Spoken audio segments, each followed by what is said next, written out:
네, 안녕하세요. 세중입니다. 오늘은 지난번에 제가 올려드렸던 강의의 이제 후반부를 좀 진행을 하려고 하는데요.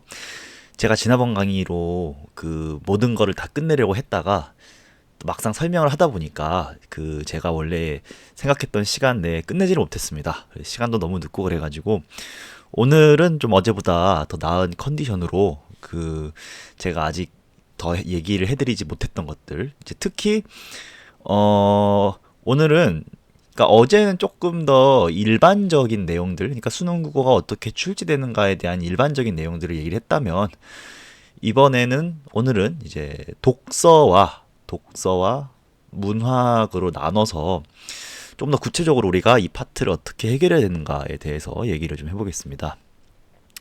자, 그러면 본격적으로 들어가 보죠. 자, 독서 전략 1번입니다. 제시문을 읽으면서 생각하기. 자, 우리가 그런 얘기 많이 듣죠. 여러분들이 독서 파트를 푼다면 제시문을 먼저 읽어보실 텐데, 제시문을 읽으며 생각해야 한다고 말씀하시는 분들이 적지 않아요. 그런데 우리가 도대체 독서 제시문을 읽을 때 생각하라는 게 뭘 생각하라는 걸까? 그냥 생각하라고만 하면 굉장히 막연하거든요. 제가 이거를 세 가지로 정리를 해드리겠습니다. 생각이란 뭐냐? 독서 제시문 읽으면서 생각해야 될 게 뭐냐? 생각해야 할 것. 자, 연결. 이게 뭐냐? 지금 읽는 내용이 앞 내용과 어떻게 연결되는지를 생각을 해야 한다는 겁니다. 그러니까 우리가 글을 읽을 때 지금 읽는 문장이 이런 뜻이구나를 아는 것뿐만이 아니라, 앞에서 이런 얘기 했기 때문에 지금 이런 얘기를 하는 거구나라는 생각. 아, 앞에서 일반적인 설명을 했는데 그게 뭔가 이해하기 어려울 수 있으니까 예시를 준다거나, 아니면은 여기서 앞에서 설명했던 것이 뒤에서는 이런 말로 설명이 되어 있구나, 이런 식으로 내가 읽는 내용이 앞 내용과 어떻게 연결되는지를 보셔야 된다. 다음은 뭐냐? 예측입니다. 지금 읽는 내용을 토대로 뒷 내용이 어떻게 전개될지. 자, 예를 들어서 앞에서 이러이러이러한 상황에서는 이러이러한 문제가 발생할 수 있습니다. 아니면 어떤 학자의 입장이 이런 걸 간과하고 있습니다. 라는 내용을 우리가 읽었어요. 그러면 그 내용을 통해서 뒷내용이 뭐가 나올 거 생각할 수 있죠? 이런 문제 내지는 이런 한계를 뭔가 해결하거나 보완하는 그런 내용이 나올 수 있겠구나라는 걸 우리가 생각을 해야 됩니다. 그래서 제가 첫 번째로 말씀드린 것은 연결. 내가 읽는 내용이 앞과 어떻게 연결되지? 그리고 두 번째는 예측. 내가 읽는 내용이 이제 뒤에 어떻게 전개가 될까? 이거를 생각을 해주셔야 되고, 세 번째는 핵심입니다. 핵심. 그래서 이 문단을 내지는 내가 읽는 내용을 아우르는 핵심이 무엇일지. 근데 이 핵심은 말이에요, 여러분이 어렵게 생각하셔야 할 것이 아닙니다. 왜냐? 출제자가 제시문에서 다 알려주고 있기 때문. 그래서 우리가 글을 읽을 때, 독서 제시문을 읽을 때 핵심을 찾아야 된다, 핵심을 알아야 된다라는 얘기 많이 합니다. 그런데 핵심이라는 건 말이죠, 여러분 현장 들어가서 내가 지금 읽고 있는 부분의 핵심이 뭔지를 나의 언어로 풀어보자, 내가 내 스스로 생각해서 한번 알아내보자 라고 하면은 시간이 많이 걸리겠어요, 안 걸리겠어요? 시간이 많이 걸리겠죠? 그러니까 이 핵심이라는 거는 뭐 여러분이 어렵게 추론하고 사고해야 될 게 아니다. 이미 누가 알려줬다? 출제자가 제시문에서 다 알려준다. 근데 다만 출제자가 어떤 식으로 알려주는지를 모르기 때문에 우리는 출제자가 어떤 식으로 그 핵심을 알려주는가에 대한 문법을 조금 이해할 필요가 있다는 걸 말씀을 드립니다. 그래서 제가 두 번째로 강조하는 전략이 이거예요. 제가 제 채널에서 많이 얘기했던 거죠. 독서 전략 2번, 첫 문장 읽기입니다. 자, 첫 문장 읽기. 이거 너무 중요합니다. 자, 각 문단의 핵심은 첫 문장에 있다. 뭐 핵심, 뭐 개념이라든가, 아니 핵심 주장이라든가, 아니 핵심 제재 등 그 문단의 핵심이 되는 내용은 이미 어디서 얘기한다? 첫 문장에 있다는 거예요. 이거는 문단의 95%가 이렇습니다. 평가원 독서 제시문을 읽어보잖아요. 95%는 이미 핵심이 첫 문장에 있어. 각 문단의 첫 문장 들어갈 때, 자, 이 글을 읽는 여러분, 제가 이 문단에서 이 얘기를 한번 해보겠습니다라고 이미 그 문단의 핵심을 밝혀줘. 그러니까 여러분들이 현장 들어가서 독서 제시문 읽을 때 각 문단의 첫 문장을 읽고, 아, 이 문단에서는 이것에 대해 설명을 하겠구나 라는 걸 아시는 게 중요합니다. 그리고 이거는 제시문을 읽을 때뿐만 아니라 선지의 적절성을 판단할 때 근거 범위 좁히기에도 유용합니다. 자, 무슨 얘기냐? 내가 예를 들어서 작년 수능을 예로 들어볼게요. 그 선지에서 순확산 과정에 대해서 물어봐. 근데 순확산 과정이 중요하게 설명되어 있는 문단이 어디냐를 찾을 때 뭘 활용할 수 있다? 첫 문장 읽기를 활용할 수 있다. 아, 딱 그 문단의 첫 문장을 읽어봤을 때, 아, 이 문단이 순확산 과정에 대해서 중요하게 설명한 문단이네. 아, 이 문단은 이 개념에 대해서 중요하게 설명한 문단이네. 내가 이 선지에 있는 이 부분을 판단을 하려면은 이 문단으로 가야겠네를 찾기가 어렵다. 그러면은 우리가 첫 문장 읽기를 활용할 수 있다는 거 염두에 두시면 좋을 것 같습니다. 네, 다음으로 넘어가죠. 독서 전략 3번입니다. 신정보, 구정보. 자, 문장의 핵심은 새로운 정보다라는 건데요. 제가 독서 전략 2번에서 말씀드렸던 것은 문단의 핵심을 찾는 방법이었습니다. 그런데 3번은 뭐냐면 문장의 핵심을 찾는 거예요. 이거는 당장 체화하기는 어려울 수 있어요. 그래도 우리가 글을 어떻게 읽어왔는가? 이 원리를 그냥 가볍게 이해해 보시면 될 것 같아요. 자, 무슨 얘기냐 봅시다. 예를 들어보죠. 예시. 철수는 어제 밤에 케이크를 먹었다. 철수가 어젯밤에 먹은 케이크는 딸기 케이크였다. 자, 봅시다. 이 두 번째 문장의 핵심 뭐죠? 두 번째 문장의 핵심? 그 케이크가 딸기 케이크였다는 겁니다. 앞에 있는 거 왜 안 중요해요? 앞에 있는 거? 앞에 있는 건 왜 상대적으로 덜 중요한 정보죠? 앞에 이미 나왔으니까. 우리가 글을 쓰는 이유는 이미 아는 것을 알기 위해서? 이미 우리가 알고 있어. 그럼 글을 읽을 필요가 있어요? 없어요? 글을 읽을 필요가 없어. 우리가 글을 쓰는 이유는 아직 모르는 것을 알기 위해서입니다. 글을 쓰는 이유이기도 하고 읽는 이유죠. 읽는 이유. 글을 읽는 이유. 우리가 글을 읽고 쓰는 이유는 아는 것을 전하고 배우기 위해서가 아니라 아직 모르는 것을 전하기 위해서, 아직 모르는 것을 알기 위해서입니다. 그러니까 우리가 방금 예시로 든 문장을 읽었을 때 철수는 어젯밤에 케이크를 먹었구나. 근데 철수가 어젯밤에 먹은 케이크, 이건 구정보예요. 구정보. 앞에 나왔던 정보라는 뜻입니다. 근데 딸기 케이크였다는 얘기는 앞에 없었어. 이게 신정보야. 그래서 우리가 글을 읽을 때 해야 될 건 뭐냐? 구정보는 앞에 나왔던 정보고, 신정보는 앞에 나오지 않았던 그야말로 새로운 정보라고 할 수 있는데, 우리가 글을 읽을 때 이거는 내가 앞에서 읽었던 거네, 이거는 지금 여기 나오는 새로운 정보네, 이런 거를 생각하면서 글을 읽어야 돼요. 이걸 생각하면서 읽어야 내가 이 문장을 읽었을 때 내가 중요하게 캐치해야 될 부분이 여기다, 내지는 글쓴이가 글을 썼을 때 글쓴이가 이 문장을 통해서 전해주고 싶었던 정보가 바로 이거구나라는 거를 문장을 읽을 때 바로 알 수 있어요. 여기서 우리가 방금 봤던 두 번째 문장에서 글쓴이가 이 문장을 쓴 이유는 이 철수가 먹은 케이크가 딸기 케이크였다는 게 중요하다는 거구나 라는 것 우리가 알 수 있다. 그래서 당장 체화하기는 어려울 수 있어요. 당장 체화하기는 어려울 수 있지만 우리가 글을 어떤 원리로 읽는가를 이해하는 데 있어서 문장의 핵심은 어디에 있다?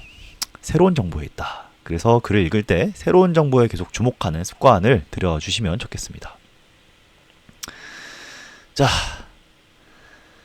독서 전략 4번 주어부를 놓치지 마라. 제가 앞에서 얘기했죠. 지난 시간에 얘기했습니다. 자, 한국어 문장은 주어 플러스 서술어로 결합이 되어 있어요. 이걸 통해서 우리가 뭘 알 수 있느냐면은 수능 국어의 모든 선지는 주어 플러스 서술어로 이루어져 있다. 자, 그렇기 때문에 독서 제시문을 읽을 때 주어부로 나올 수 있는 부분을, 이 주어부라는 건 선지에서 주어부로 나올 수 있는 부분을 놓치지 않고 체크한다면 근거를 빠뜨리지 않을 수 있다. 자, 이거는 우리가 같이 실제로 수능 제시문 읽으면서 같이 해볼게요. 자,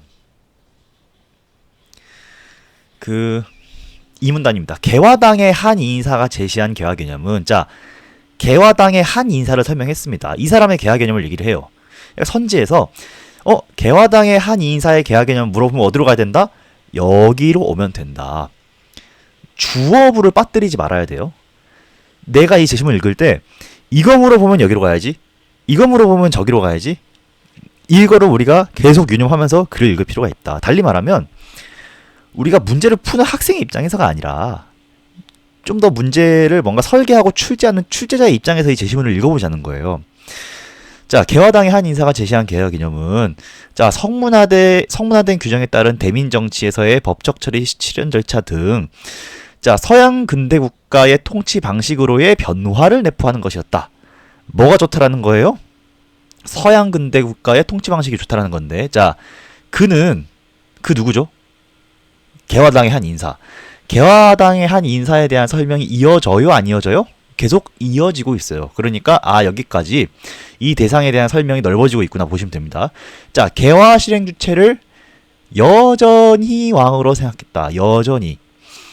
자, 여전히 왕으로 생각했다니까 그 이전에도 어떻습니까? 이전에도 왕으로 생각했다라는 거예요. 자, 개화 실행 주체로서의 왕의 역할이 사라진 거. 지난 수업 시간에 얘기했습니다. 이 사라지다, 이거 뭐죠? 이게 아니다라는 거예요. 개화 실행 주체는 왕이 아니다 라고 봤던 때가 있대요. 그때가 언제냐? 갑신정변이다. 갑신정변 물어보면 어디로 가야 돼? 여기로 가야 돼요. 여기로. 자, 그러면 설명 대상이 바뀌었어, 안 바뀌었어요? 바뀌었어요. 여기서는 앞에서는 개화당의 한 인사였어. 근데 여기서부터는 이제는 갑신정변을 설명하기 시작하는구나 라는 거를 우리가 글을 읽으면서 나눌 수 있으면 돼요. 자, 갑신정변에서였다. 풍속의 진보와 통치 방식의 변화라는 의미를 내포한 갑신정변에서의 개화 개념은, 제가 독서 제시문 읽을 때 얘기를 했죠. 평가원은 독서 제시문을 어떻게 쓴다? 불친절한 문장과 친절한 구조다. 자, 갑신정변의 개화 개념은 풍속의 진보와 통치 방식의 변화라는 의미를 내포했다 라고 써도 괜찮아. 이거를 굳이 수식어구로 넣어서 문장을 길게 늘렸을 필요가 원래 없어요. 원래 없는데 이렇게 수식어구로 정보를 주는 거야.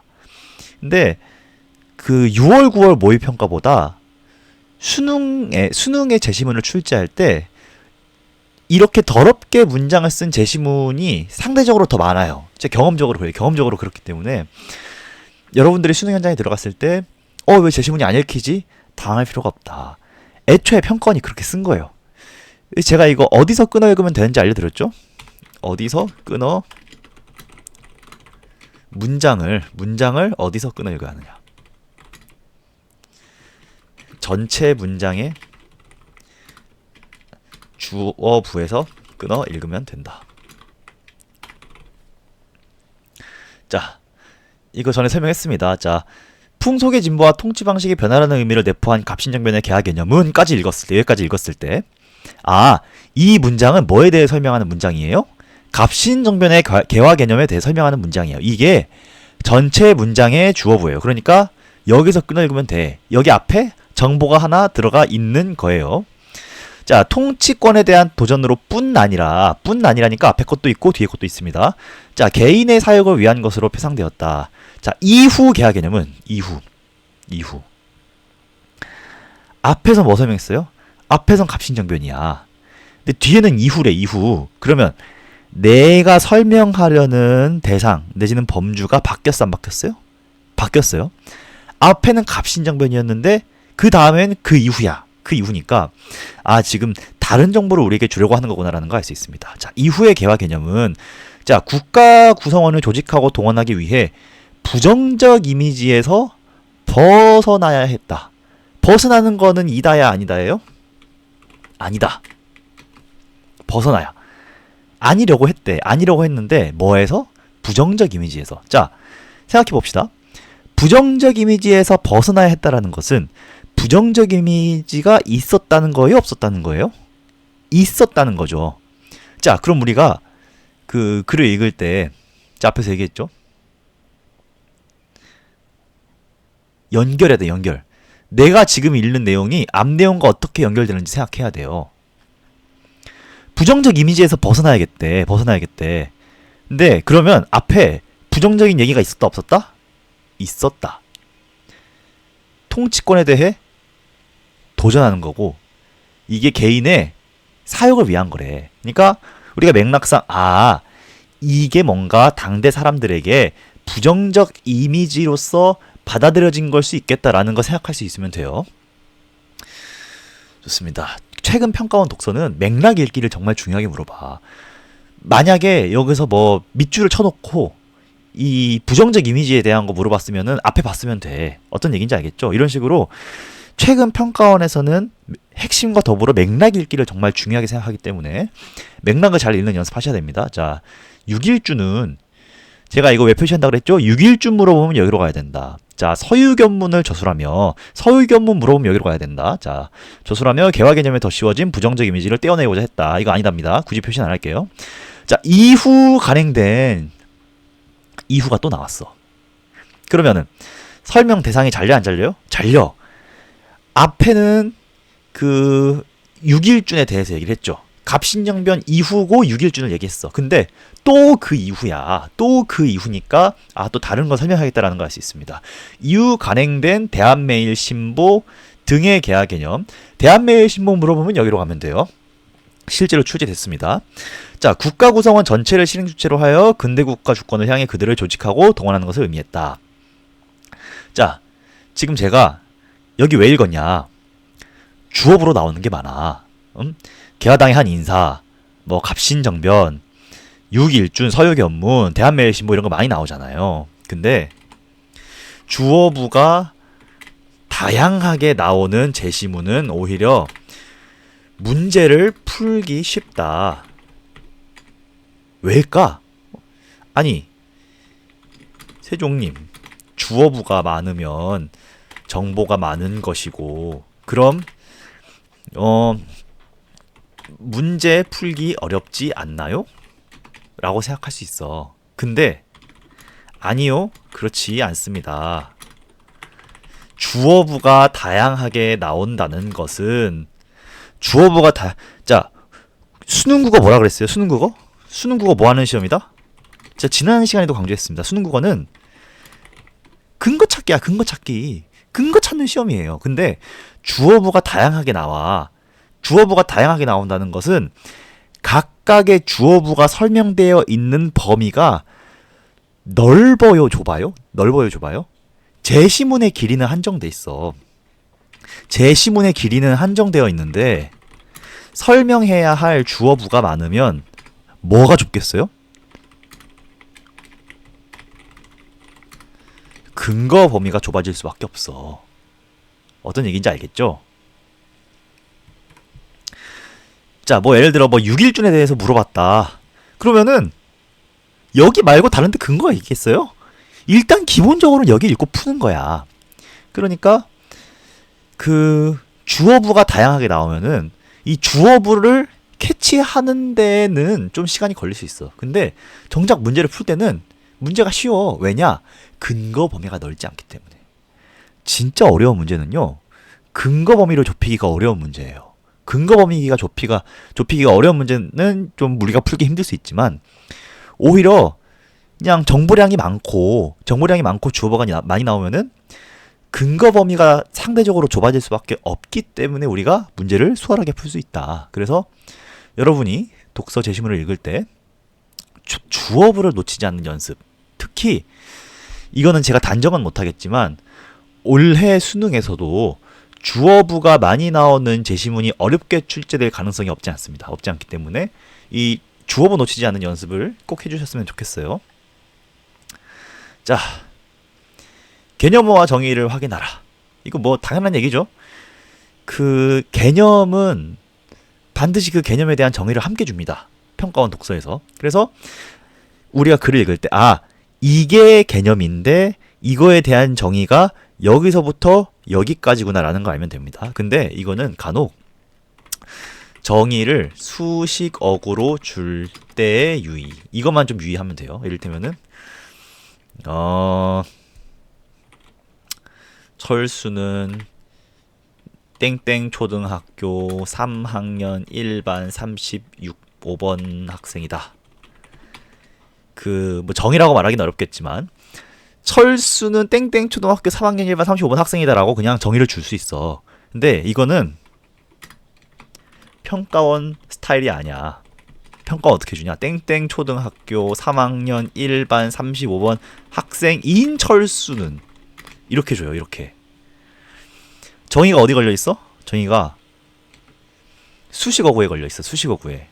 이런 식으로 나온다는 얘기예요. 그러니까 우리가 독서 제시문을 읽을 때 개념어와 거기에 걸리는 정의가 어디까지인지 확인하는 건 정말 중요해. 근데 수식어구로 줄 때가 있으니까 이런 거를 우리가 놓치지 않으면 된다. 자, 다합 표시로 맥락 이해하는 거. 이거는 제가 지난 수업에서 누누이 강조를 했죠. 최근 평가는 뭐 물어본다? 뭘 중요하게 물어본다? 핵심 and 맥락. 핵심과 맥락을 정말 중요하게 물어보기 때문에 특히 맥락을 보여주는 게 담화 표지라 그랬어요. 담화 표지. 뭐 예컨대, 다만, 그러나, 하지만 이런 것들. 글의 흐름, 글의 맥락을 알려주는 이런 표지들을 이 글을 읽는 학생이 이해할 수 있는지 없는지 이거를 굉장히 중요하게 생각을 하고 있기 때문에 다 표지를 맥락 이해하는 게 중요하다. 그래서 분명히 나올 겁니다. 올해 수능에도 이 다합 표시를 통해서 글의 맥락 이해할 수 있는지 없는지를 물어보는 문제 분명히 나올 거예요. 그 작년의 경우에는 그 박은식을 물어볼 때 맥락 이해가 중요했습니다. 자, 작년 수능에 그 개화 세트 있죠? 개화 세트에서 박은식에 대한 설명에 밑줄을 쳐놓고 이것에 대한 설명으로 적절한 거 고르래. 적절한 것 고르기. 뭐 찾아야 돼? 제가 얘기했죠? 적절하지 않은 것 고르기는 적절하다 할 수 있으면 적절한 것이에요. 근데 적절한 것 고르기는 핵심이 적절한 것, 즉 정답일 가능성이 높다. 고 이야기 했습니다. 맥락 이해해서 핵심 찾아야 됐어요. 그래서 그 적절한 것 고르기일 때는 핵심이 담겨 있는 선지가 적절한 것일 가능성이 높고, 그래서 이 핵심을 찾기 위해서 우리가 맥락을 이해하는 게 중요하다. 분명히 나올 겁니다. 올해 수능에도. 넘어가죠. 자, 문단을 중간에서 잘라라. 수능 국어는 무슨 시험이다? 뭐 찾는 시험이다? 근거 찾는 시험이다. 근데 그래서 문제를 빠르게 풀기 위해서 뭘 해야 하냐? 우리가 어떻게 해야 문제를 빠르게 풀 수 있다 그랬죠? 근거 범위 좁히기를 잘 해야 돼. 내가 이 선지를 읽었을 때 나에게 필요한 정보가 이거다. 내가 따라가야 될 표현이 이거다. 이거를 잘해야 우리가 문제 풀 때 버벅거리지가 않을 수 있어요. 근데 예를 들어서 같은 문단인데도 개별적인 내지는 다른 정보를 주는 경우들이 있다. 그러면 문단을 중간에서 자르는 것이 유리하다. 왜일까요? 왜일까? 왜 자르는 것이 유리하냐? 우리 뭐 해야 된다고요? 문제 빠르게 풀기 위해서는 근거 범위를 좁혀야 돼. 근데 이 문단의 앞부분에서는 이런 얘기, 뒷부분에서는 이런 얘기 하는구나 라는 걸 알면은, 이걸 알면 뭘 할 수 있겠어요? 내가 이 문단의 앞부분 봐야 될지 뒷부분을 봐야 될지 알 수 있겠죠. 이렇게 문단을 쪼개면, 같은 문단도 쪼개면 근거 범위를 좁힐 때 유리해. 뭐 막 3개, 4개 이렇게 쪼갤 필요 없어요. 그냥 한 2개 정도로 쪼개도 괜찮아. 근데 어디에서 잘라야 되냐? 정보가 달라지는 부분. 나에게 주는 정보가 큰 범주는 똑같아. 뭐 이 문단에서 설명하고자 하는 어떤 제재가 X다. X라는 제재가 있다. 근데 그 제재와 관련해서 다른 정보를 주는 부분에서 문단을 자르면 돼요. 제 설명이 좀 막연할 수 있는데 우리 예시를 들어봅시다. 자, 2026학년도 6월 모의평가 세 번째 문단입니다. 자, 암모니아는 질소 원자와 수소 원자로 이루어진 화합물로서 분자당 3개의 수소 원자를 포함하고 있어 물보다 분자당 저장된 수소가 많다. 그렇다고 합니다. 자, 암모니아는 기존 비료 산업에서 사용하는 합성법으로 생산할 수 있고, 자, 대규모의 투자 없이 기존 인프라를 이용하여 저장 및 운송할 수 있다. 우리 방금 읽은 거 뭔 내용이에요? 암모니아에 뭘 얘기하고 싶은 거야? 장점. 자, 하지만 우리가 이거 앞에 읽었을 때 이거 장점이라는 사실을 놓쳤을 수 있어. 괜찮아요. 왜 괜찮냐? 뒤에 하지만 있잖아. 내용이 반전이 돼. 그러면 앞에 있는 내용은 뒤에 거랑 반전되는 거구나 라고 생각할 수도 있어. 읽어봅시다. 하지만 자, 높은 독성으로 인한 위험성은 해결해야 할 과제이다. 그러면 위험성은 해결해야 될 과제래. 그럼 위험성이 나쁜 거예요? 좋은 거예요? 나쁜 거야. 이거는 단점 내지는 문제점이야. 앞에 장점 얘기했는데 내용 반전되니까 단점 나오니까 하지만 썼구나 라는 걸 알 수 있습니다. 자, 그런데 암모니아에서의 수소 추출 방식으로는 전기분해, 광분해, 그리고 가장 많이 쓰이는 열분해가 있다. 갑자기 이거 왜 얘기해요? 앞에서 암모니아 설명하고 장점, 단점 얘기했어. 암모니아에서의 수소 추출 방식을 왜 갑자기 얘기해? 내용이 어떻게 해요? 내용이 잘려. 앞에 설명했던 내용이랑 뒤에 설명했던 내용이랑 그 설명 대상의 큰 범주는 같아. 뭘 설명해? 암모니아를 설명한다는 점은 같아. 그런데 구체적인 설명의 내용은 바뀌었어요. 앞에서는 장점, 단점인데 뒤에서부터는 수소 추출 방식이 나와. 그러니까 우리가 이 문단을 읽었을 때 이렇게 생각할 수 있어. 이 문단은 하나의 문단으로 이루어져 있지만 여기서 잘리는구나. 앞에선 장단점 설명하고 수소 추출 방식에 관한 설명이 나오면 이 수소 추출 방식에 대해서 선지에서 물어보면 어디로 가야 된다? 앞부분이 아니라 뒷부분으로 가야지 라는 생각하시면 됩니다. 그러면 우리가 뭐를 빨리 찾을 수 있다고요? 근거를 빨리 찾을 수 있다고. 근거를. 문제를 빨리 풀려면은 근거 범위를 잘 좁혀야 돼. 아시겠죠? 좋습니다. 자, 마지막 문장 읽기. 첫 문장은 뭐라 그랬죠? 첫 문장은? 첫 문장 기능은 핵심이야, 핵심. 근데 마지막 문장은 2가지 기능을 가져요. 항상 그런 것은 아닙니다. 모든 문단의 마지막 문장이 항상 뭔가 요약하거나 예고하는 건 아니야. 그런데 만약에 요약을 하거나 예고를 했다. 그러면은 마지막 문장이 이렇게 쓰였구나라는 사실을 아는 게 우리한테 유리해. 왜냐? 요약을 했다면 이 제시문의 핵심을 정리하자면 이렇다는 거구나. 이 문단의 핵심을 요약하자면 이런 거라는 거구나라는 걸 알 수 있어. 이때 마지막 문장은 문단입니다. 문단의 마지막 문장. 그리고 하나 더. 예고를 하잖아요. 예고를. 그러면 뒤에서 설명할 내용은 바로 이런 거라는 거구나 라는 사실을 그 이전 문단의 마지막 문장을 읽고도 바로 알 수 있어요. 바로 알 수 있으니까 이 마지막 문장이 항상 이 두 가지 기능을 갖는 건 아니야. 하지만 이 두 가지 기능 중에 하나를 갖는다면 이 마지막 문장이 나에게 이걸 알려주고 있구나 라는 거를 알고 글을 읽는 편이 유리하다 라고 생각하시면 되겠습니다. 자, 독서전략 9.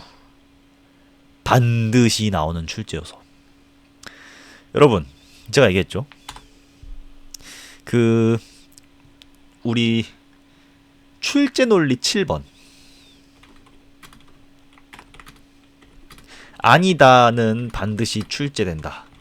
출제 논리 8번. 굳이 설명한 것은 반드시 출제된다. 저 이거 두 개가 관련성이 있다고 설명을 드렸었어요. 기억나실 텐데.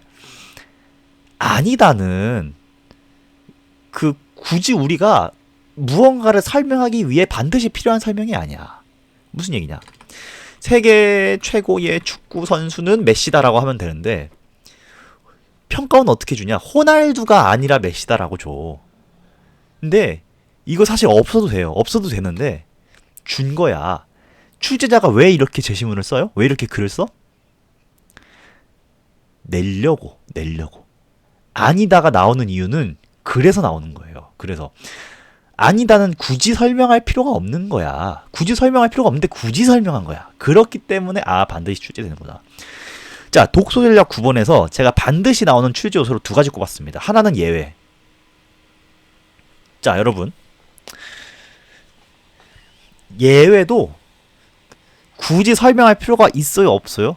굳이 설명할 필요가 없어. 우리는 그냥 우리가 알아야 될 핵심만 이해하면 되는데 굳이 예외를 알려줘. 그러면 예외에 대해서 묻는 선지가 있겠어요, 없겠어요? 있겠지. 그러니까 예외가 나오면 뭐 선지 1대1 대응으로, 선지에서 1대1 대응으로 물어보든 아니면 보기에서 주든지 간에 무조건 낸다. 예외는 무조건 출제하려고 쓰는 거예요. 두 번째는 부차적인 정보야. 예를 들어서 우리가 독서 제시문을 읽어요. 한 5문단까지 있는데 4문단까지 읽었어. 근데 5문단에 뭐 핵심 문장도 없고 그냥 한 2문장 정도로 끝나.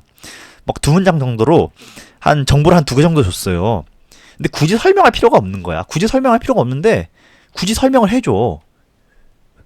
왜 주는 거다? 출제하려고 주는 거다. 여러분이 학생의 입장에서 글을 읽으면 안 돼. 출제자의 입장에서 출제자가 이걸 왜 줄까? 이거 내려고 주는 거구나 라고 생각하면서 제시문을 읽어야 돼요. 봅시다. 자, 이 문단 읽어볼게요. 이 문단 2026학년도 6월에 임대차 계약 제시문입니다. 자, 이 문단 임대차의 경우 그 내용은 계약으로 정해지는 것이 원칙이지만 원래는 이게 원칙이야. 근데 이 문단에서 설명하는 게 그럼 계약일까요? 아니겠죠. 뒤에 있는 중요한 건 뒤에 나옵니다. 자, 임대차의 목적물이 임차물이 생활의 근거인 주택이나 생업의 근거인 상가이면 이거 오리죠. 오리고 이거는 이거여야 한다니까 if고. 자, 임차인 보호라는 과제는 계약만으로는 어렵대.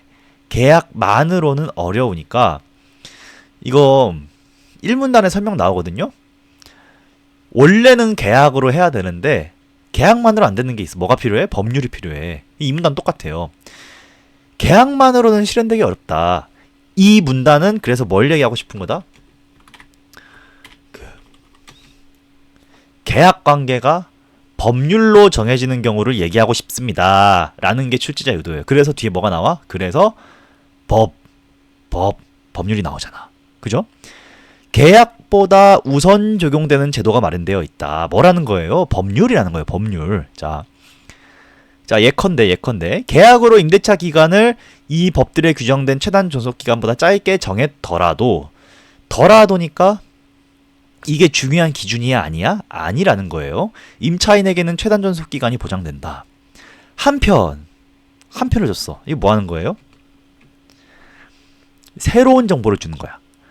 앞에 뭔가를 내가 설명을 했어. 근데 그거 말고 다른 정보를 주고 싶어. 자, 내용이 전환이 됩니다. 라는 걸 알려주기 위해서 한 편을 썼습니다. 자, 임대차 계약이 종료되기 전에 일정 기간 내에 임대인이나 임차인이 계약갱신 여부에 대한 의사를 표시할 수 있다. 자, 이 기간 내에 임대인이 임대차 종료를 요구한 경우, 자, 우리가 지금 다음 문장을 읽었는데 정보가 연결이 됩니까? 안 됩니까? 연결이 되죠. 갱신 여부에 대한 의사를 표시할 수 있어. 그래서 이때 임대차 종료를 요구했을 경우, 임대인이 임대차 종료를 요구했을 경우에 대해서 앞에 있던 맥락이 계속 연결이 됩니다. 임차인이 갱신 요구권을 행사하면은 임대차 종료 예정일부터 최단 존속 기간만큼 임대차가 연장된다. 자, 이러한 갱신 요구권은 임대차 기간이 정해져 있어야, 이래야 한다는 거예요. 조건이죠. 자, 단.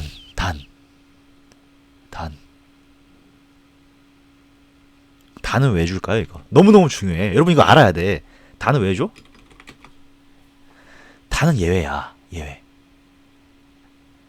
아닌 경우가 있다는 거야. 아닌 경우가 있다. 자, 단. 임대인은 이 법들에 규정된 갱신 거절 사유를 증명해 갱신을 거절함으로써 임대차를 종료시킬 수 있다. 그렇대요. 근데 갱신 거절의 사유에 예가 있대. 이거 왜 줘? 이거 굳이 설명 안 해도 돼. 이렇게만 해도 재심문에 문제 없어요. 근데 이거 예시 왜 줬어? 내려고. 임대인이 임차물인 주택에 실거주하려는 경우를 내려고 안 내려고? 내려고 주는 거예요, 지금. 이게 있다라는 거예요. 그러니까 우리가 재심문을 읽을 때, 아, 이런 거 있겠네. 선지에서 물어보든지 보기에서 주든지 간에 이런 경우가 있겠네라는 걸 생각하면서 읽으시면 됩니다.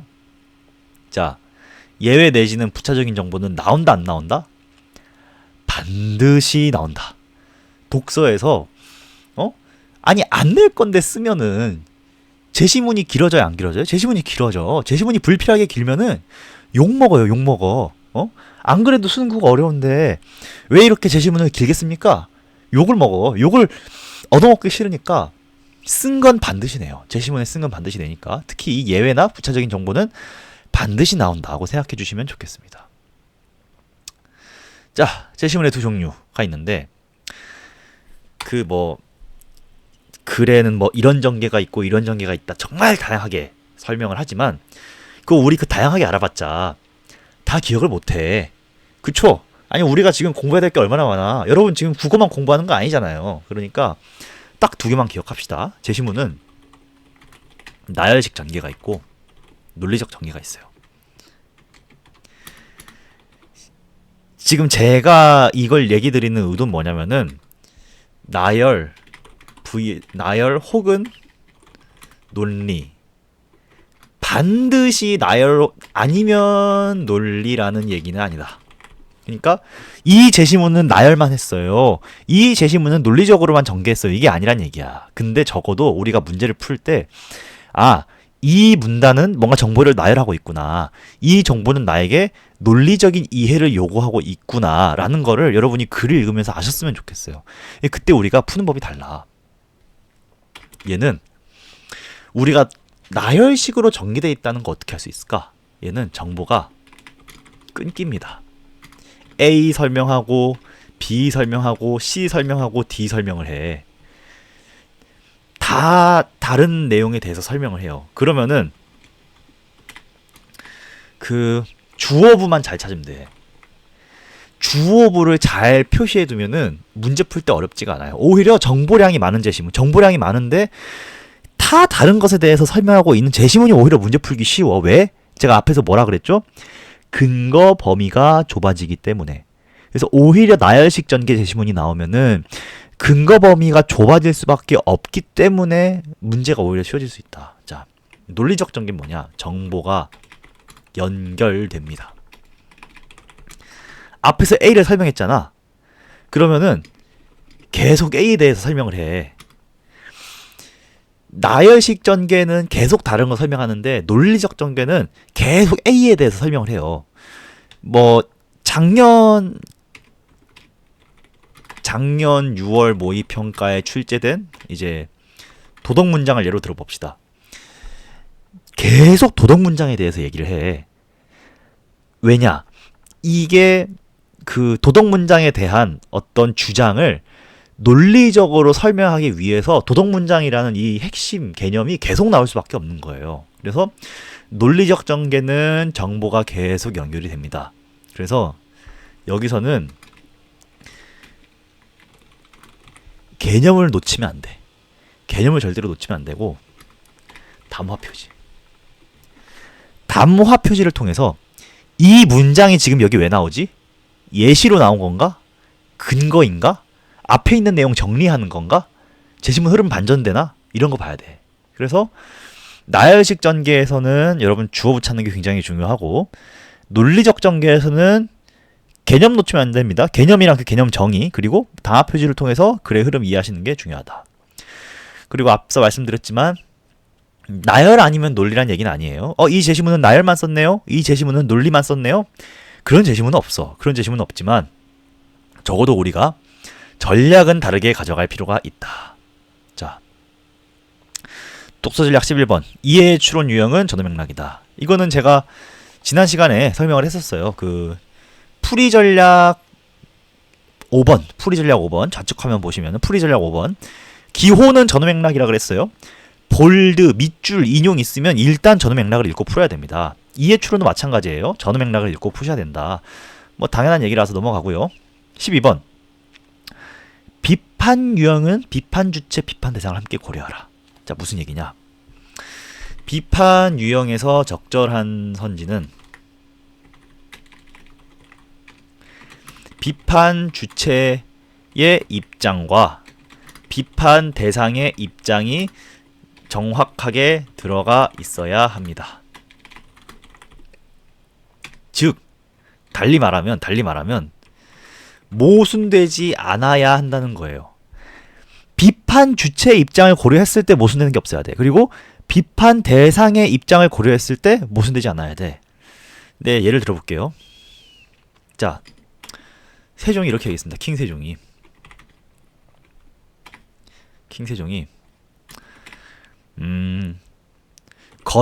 내 건강을 위해서 야식을 먹지 않겠어 라고 얘기했어. 자, 문제 나갑니다. 킹 세종에 대한 비판으로 적절한 것은? 자, 1번 선지. 킹 세종은 그 건강을 위해 야식을 먹지 않아야 한다는 사실을 간과하고 있다. 자, 킹 세종 뭐라 그랬어? 야식 먹지 않겠다 그랬어. 근데 킹 세종이 야식을 먹지 않아야 한다는 사실을 간과하고 있어요. 야식 먹지 않아야 한다의 아니다야. 이중부정이면 뭐예요? 이중부정이면 긍정이잖아. 야식 먹어야 한다고 했어요, 킹 세종이? 아니잖아. 뭐가 안 맞아요? 비판 대상의 입장이 안 맞아. 비판하려면은 이 문장을 읽었을 때 이 문장에 전제되어 있는 비판 대상의 입장이 실제 그 대상의 입장과 맞아야 돼. 어긋나잖아요. 그죠? 그래서 이거는 적절하지 않은 선지라고 할 수 있다. 그리고 이거 한 가지만 합시다. 자, 이게 만약 이게 비판 유형이야. 그럼 1번 선지가 뭐 적절하고 말고를 떠나서 이렇게 말하는 사람은 기본적으로 어떤 주장을 갖고 있다라는 거예요? 뭐 킹 세종은 A를 간과하고 있다. 그러면 이 비판 주체한테는, 비판 주체에게는 뭐가 중요해요? A가 중요해. 어떤 얘기인지 알겠죠? 우리가 이 선지를 읽었을 때 여기에 전제되어 있는, 내지는 여기에 함축되어 있는 비판 주체 입장은 뭐고 비판 대상의 입장이 뭔지는 알 수 있어야 돼. 킹 세종은 A를 간과하고 있다 라는 문장을 읽었을 때, 아, 킹 세종은 A가 아니라는 거구나. 그런데 이런 비판을 하는 사람은 A가 중요하다는 거구나 라는 거를 알 수 있어야 한다라는 이야기입니다. 그리고 참고로 최근에는 비판이라고 안 물어봐요.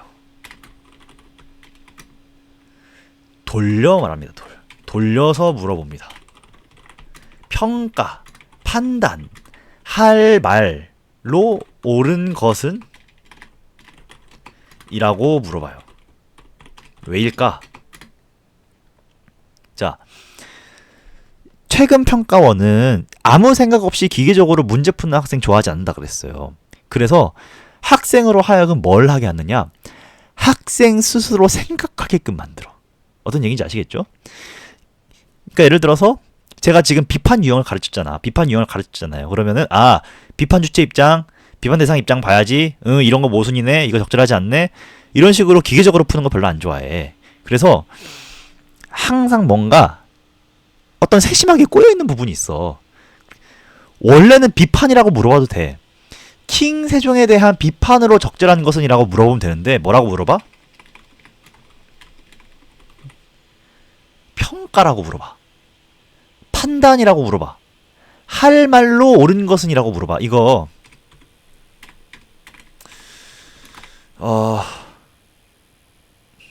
노붐 작년 9월 노붐 제시문에서 그 이름이 기억이 안 나네. 유토피아에 대한 평가 나옵니다. 이거 나와요. 작년 9월에서 노붐 제시문 유토피아에 대한 평가에 대해서 물었던 문제 있었어요. 거기서 비판이라고 안 물어봤어. 뭐라고 물어봤어? 평가라고 물어봤어. 평가라고. 그럼 여러분이 자, 평가원은 학생으로 하여금 생각하게 하기 위해서. 그래서 만약에 이런 거 발문에 나오잖아. 평가, 판단, 할 말 이런 거 나오잖아. 그러면은 긍정적 평가인지 부정적 평가인지 이거 한번 생각해봐요. 할 수 있으면은. 긍정해야 될까 부정해야 될까 이런 거 알 수 있어요. 예를 들면 2022학년도 수능 해겔 지문에서 가는 해겔이고 나는 글쓴이가 해겔을 비판하는 내용이었어. 근데 보기 문제가 어떻게 출제됐냐? 해겔에게 나의 글쓴이가 할 말은? 이런 거 물어봤어. 이거 뭐겠어요 이거? 비판이야 비판. 비판인데 비판이라고 하면 뻔하잖아. 할 말은? 이렇게 물어본다는 거죠. 왜?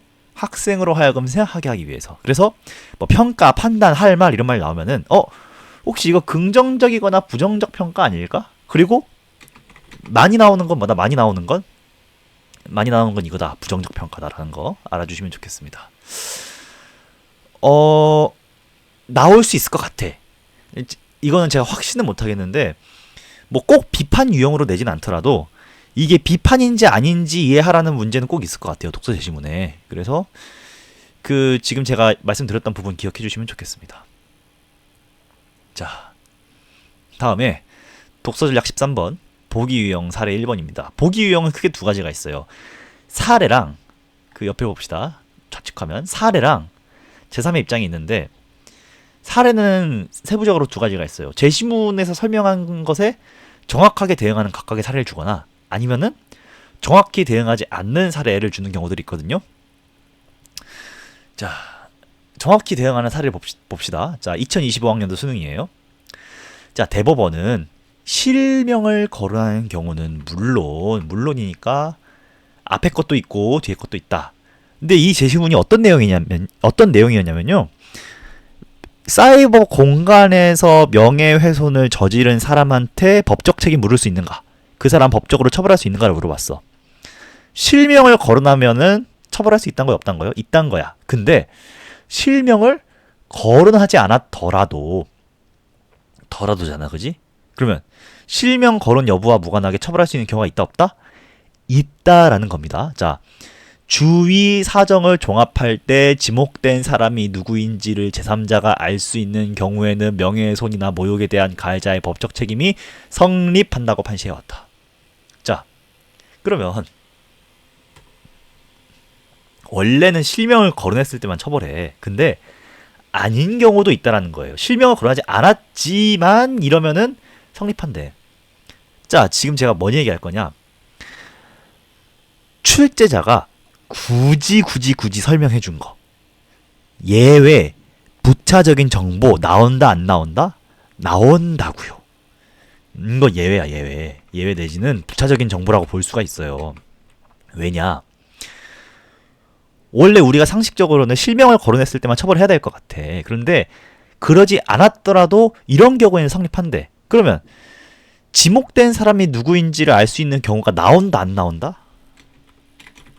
무조건 나온다. 우리 재심을 읽으면서 이런 생각 자연스럽게 할 수 있으면 됩니다. 자, 계속 읽어보죠. 이를 수용한 헌법재판소에서는 뭐를 수용했어?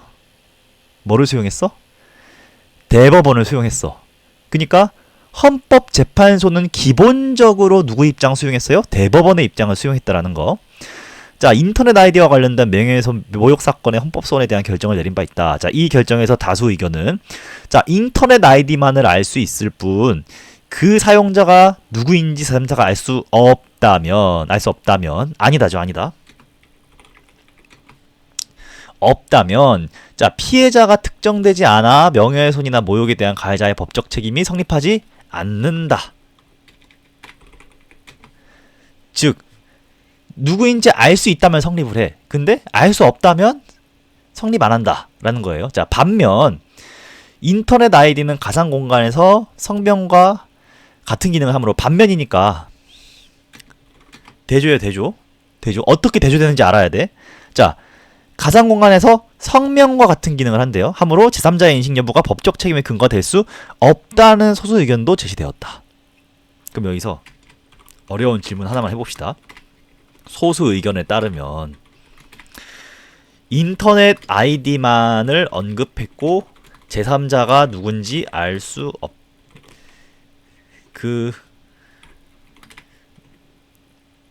제3자가 누군지 모욕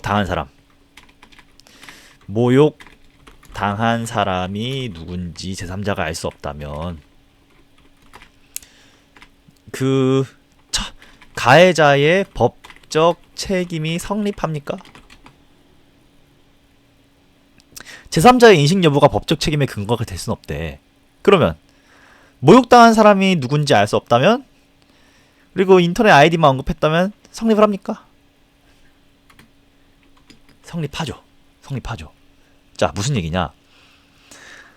제3자의 인식 여부가 법적 책임의 근거가 될 수 없다라는 것은 제3자가 인식하지 못하면 법적 책임이 없다라는 뜻이 아니에요. 제3자의 인식 여부는 법적 책임을 정하는 기준이 될 수 있다 없다? 제3자의 인식 여부는 법적 책임을 결정하는 기준이다 아니다? 아니다라는 겁니다. 그럼 뭐가 중요해? 인터넷 아이디 성명과 같은 기능을 하니까 인터넷 아이디만 거론했어도 법적으로 처벌해야 한다라는 뜻이었어요. 이거 왜 대조죠? 이거 왜 대조입니까? 앞에서는 아이디만 알 수 있고 사용자가 누군지 알 수 없다면은 법적 책임 성립하지 않는다 그랬어. 그러면 뒷부분은 소수 의견은 이런 경우에 성립한다 안 한다? 성립한다. 이다를 주고 싶었던 거예요. 앞에선 이거 아니다고 뒤에선 이다야. 그래서 담화 표지를 뭐 썼다? 반면. 제 독서 제시문에서 내지는 그래서 글쓴이의 의도를 드러내는 표현 뭐라고요? 담화 표지. 의도와 맥락을 드러내는 건 담화 표지야. 반면 통해서 소수 의견이 이런 입장이라는 거구나 알 수 있었으면 좋고요.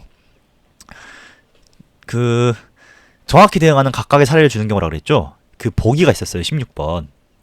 자, 윗글을 바탕으로 보기를 이해한 내용으로 가장 적절한 것은 보기 간단히 읽어봅시다. 자, 땡땡 인터넷 카페 이용자 A는 A, B는 B, C는 C라는 아이디 사용한다.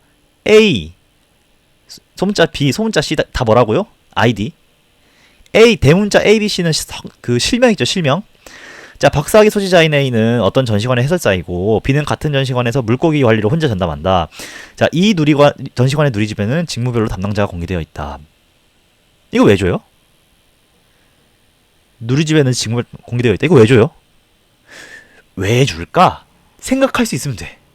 무슨 얘기인지 아시겠어요? 여기까지 읽었을 때는 이걸 왜 줬는지 몰랐을 수 있어. 근데 결국 보기를 끝까지 읽어봤을 때, 그리고 우리가 이 문제를 풀 때, 아, 이것 때문에 준 거구나라는 거 우리가 알 수 있으면 돼. 계속 읽어봅시다. 어떤 사람이 뭐 무슨 전시관에서 A의 해설을 듣고 A의 실명을 언급한 후기를 카페 게시판에 올리자 다음과 같은 댓글을 달렸다. 자, 여기서 그 우물정자 된 거, 이거는 이제 욕한 겁니다. 욕한 거. 자, A가 박사인지 의심스럽다. A를 욕했습니다. 지금 이 B는 뭘 언급했죠? 실명을 언급했어. 다음, 소문자 A. 자, 전시관에서 물고기를 관리하는 B는 욕설. 지금 이 A는 뭘 언급했죠? 아이디를 언급했어. C는요? A, 아이디를 언급했어. 소문자니까. 그러면 우리가 이 문제 풀 때, 아, B 댓글은 실명 언급한 거고, A랑 C는 아이디를 언급했으니까 같은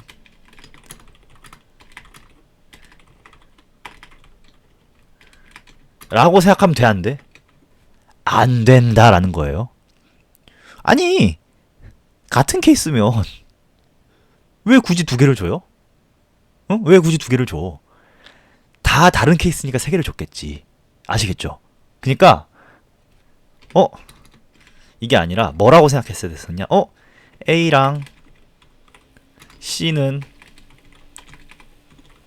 아이디를 언급했는데 뭐가 다른 거지?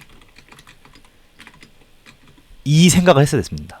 아이디를 언급했는데 뭐가 다른 거지? 뭐가 다르죠? A는 특정이 돼. 땡땡 전시관에서 물고기를 관리하는 B야. 근데 물고기를 관리하는 사람은 B밖에 없어. 직무별로 담당자가 공개돼 있어. 제가 아까 얘기했죠? 주의 사정을 종합할 때 지목된 사람이 누구인지를 제3자가 알 수 있는 경우가 나온다고요? 안 나온다고요? 무조건 나온다고. 예외랑 부차적인 정보는 출제자가 제시문에서 왜 쓴다? 왜 쓴다? 출제하려고 쓴다. 우리 이거 출제자의 관점에서 읽어야 돼. 출제자의 관점에서, 아, 이 사람들을 문제 출제하려고 지금 이거 쓰는 거구나, 이거 나한테 알려주는 거구나 라고 생각을 하셔야 됩니다. 뭐 이 정도 보면은 문제 푸는 데는 어렵지 않으셨을 것 같아요. 자, 사례 2번. 정확히 대응하지 않는 사례를 주는 경우. 이거 트렌드입니다. 트렌드. 요즘에는 이렇게 정확하게 대응하지 않는 사례를 주는 경우들이 좀 있는 것 같아요. 이거 어떻게 풀면 되냐 그러면, 제가 아까 지난 시간에 설명했죠. 보기 유형의 세 가지 판단 요소. 왼쪽 화면입니다. 풀이 전략 7번. 보기 유형의 세 가지 판단 요소가 있는데, 보기 정합성, 제시문 일치, 보기 제시문 연결. 이게 무슨 얘기냐? 자, 보기가 있어. 여기 보기가 있죠. 그리고 선지가 있어. 선지가. 자, 읽어봅시다. 가에서 한성순보를 간행한 취지는 뭐 따라가야 돼? 한성순보. 서양에 대한 반감을 줄이는 데 있다는 점에서. 그럼 우리가 여기까지 읽었을 때 뭐 판단해야 돼요? 아, 제시문 일치 보면 되겠다. 진짜 한성순보를 간행한 취지가 서양에 대한 반감 줄이는 거였나? 확인하면 돼. 어렵지 않아요. 다음에, 자, 보기에서 정부가 서양의 생산기술 도입으로 변하게 될 마을을 홍보한 취지. 홍보한 취지가 뭐예요? 여러분, 이 표만 읽었을 때 이 취지가 뭔지 알 수 있어요? 몰라. 표현만 읽었을 때는 그 내용 혹은 지시 대상이 구체적으로 뭔지를 알 수 없는 경우가 있어요. 선지에서. 이거 뭐라 그랬죠? 뭐라 그랬지? 지난 시간에 설명했습니다. 지난 시간에 뭐라고 했냐? 출제 논리 9번. 내용 감추기. 정부가 서양의 생산 기술로 도입하게 될 마을을 홍보한 취지가 있어. 이 취지가 구체적으로 내용이 있어. 근데 선지에서 지금 안 알려준 거야. 뭐라는 거죠? 내용 감추기에 담긴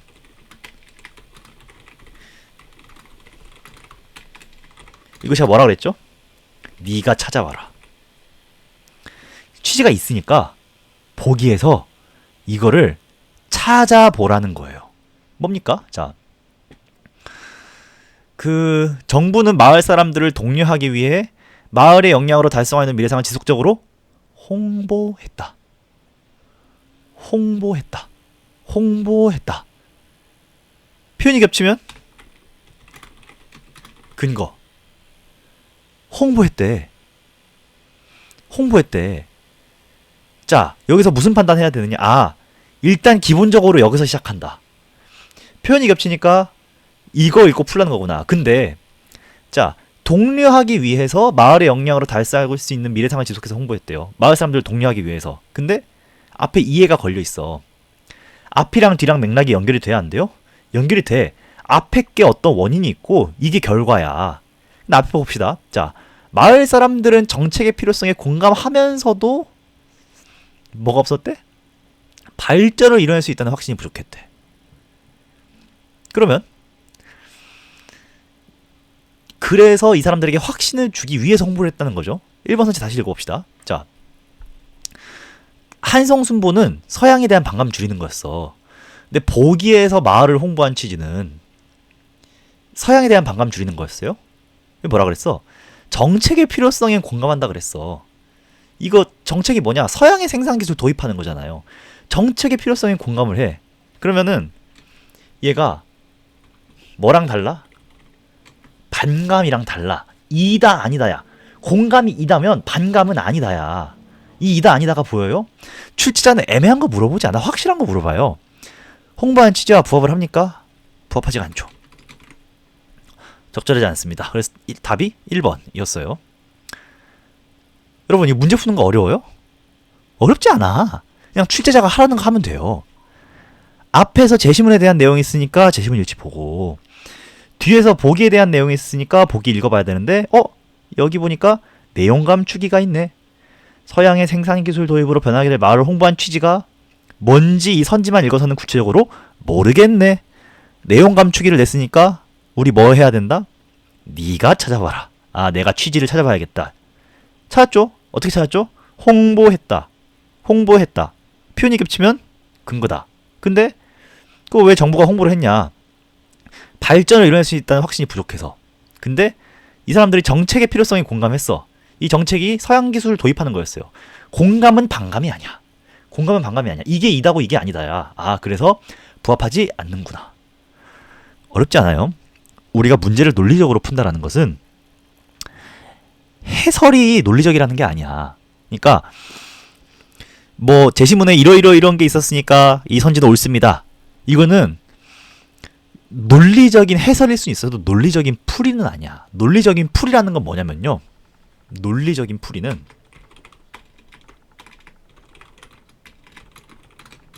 문제를 푸는 과정이 논리적인 거예요. 왜 그 다음에 그렇게 풀었냐? 왜 그런 과정으로 풀었냐? 내 해설이 논리적인 건 중요하지 않아. 문제를 푸는 과정이 이 설명을 듣는 사람도 납득할 수 있을 만큼 논리적이면 돼요. 제시문 얘기했으니까 제시문 읽어보고, 보기 설명했으니까 보기 읽어보고, 근데 홍보한 취지 모르겠으니까 알아야 돼, 몰라야 돼? 알아야 돼. 그냥 이거 따라가면 돼. 표현이 겹치니까 이게 근거야. 과정이 논리적이에요? 과정이 논리적이잖아. 여러분이 기출 분석을 할 때는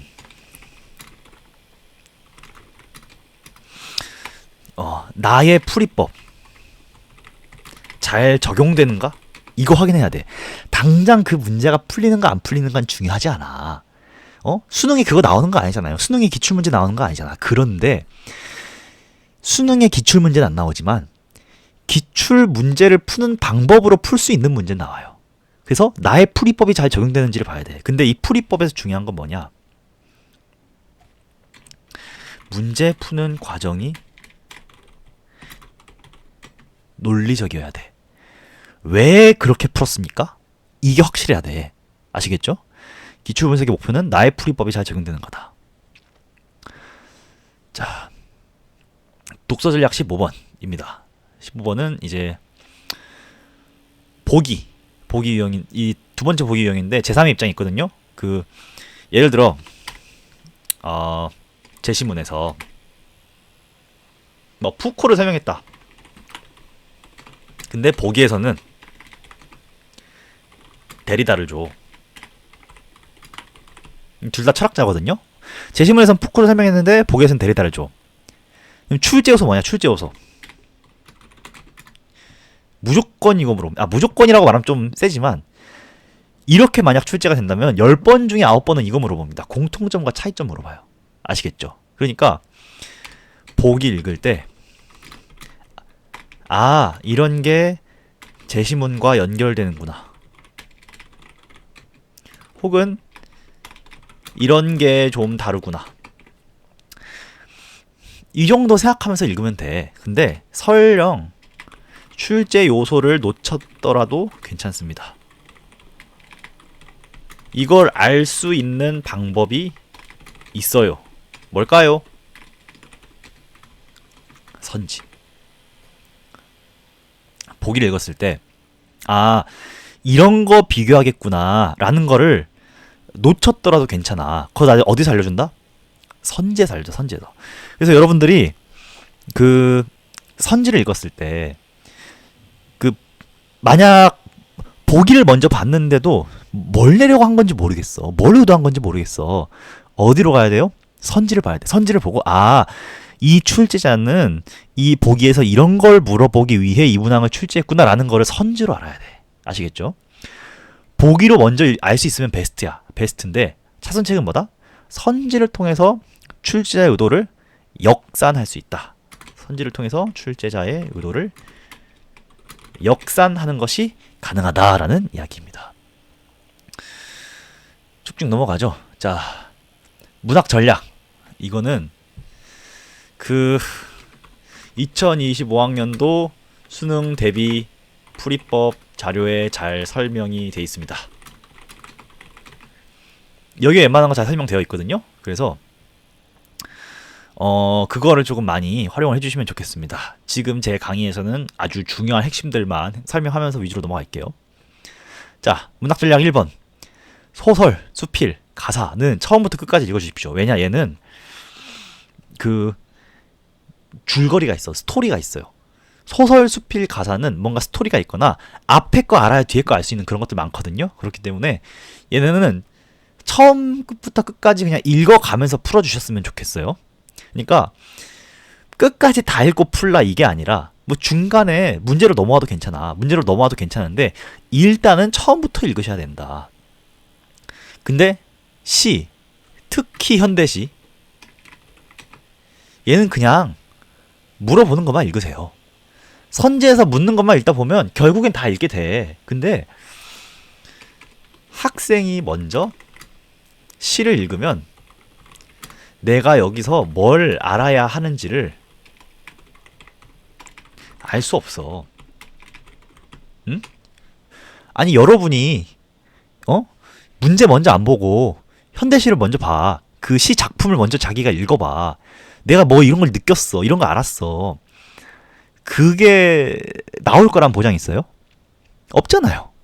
시에서 뭘 물어볼지 나도 몰라. 나도 문제를 봐야 아는 거야. 그러니까 학생이 시를 먼저 읽으면은 내가 여기서 판단해야 될 부분이 뭔지를 알기가 어려우니까 묻는 것부터, 그러니까 선지부터 읽고 이거에 대해서 물어보네, 이거에 대해서 읽어야지 하고 보는 게 훨씬 유리하다. 여러분 작년에 허수경이 혼자 가는 먼집이 출제가 됐어요. 나 당신을 부릅니다. 킥킥. 이게 나왔어. 여러분 뭐가 느껴져요? 나 모르겠어. 나 이걸 읽고 뭘 느껴야 할지 모르겠어요. 뭘 감상해야 될지 모르겠어.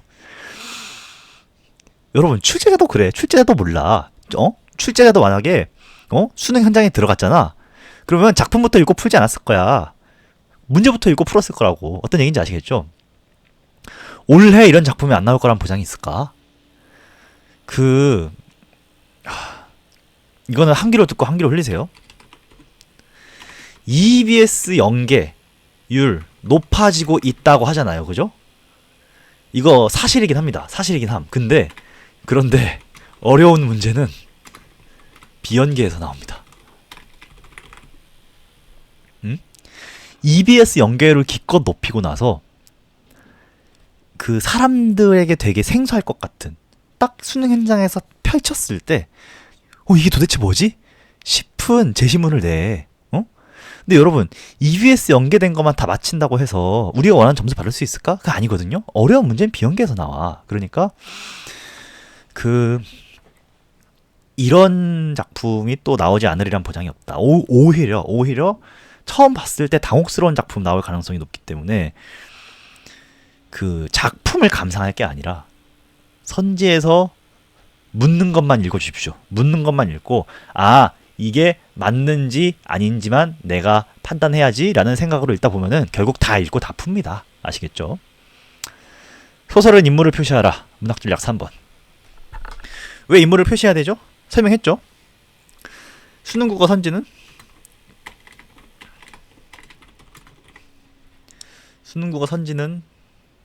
그 주어와 서술어로 연결돼 있어. 근데 소설 선지에서 주어는 뭐가 나올 수밖에 없다? 소설에서는 이거 인물이야. 누가 뭐 했다 이렇게 될 수밖에 없어요. 인물만 잘 따라갔어도 우리가 근거를 놓칠 일은 없어. 근데 그 고전 소설에서 인명 바뀌는 것에만 유의해 주시면 됩니다.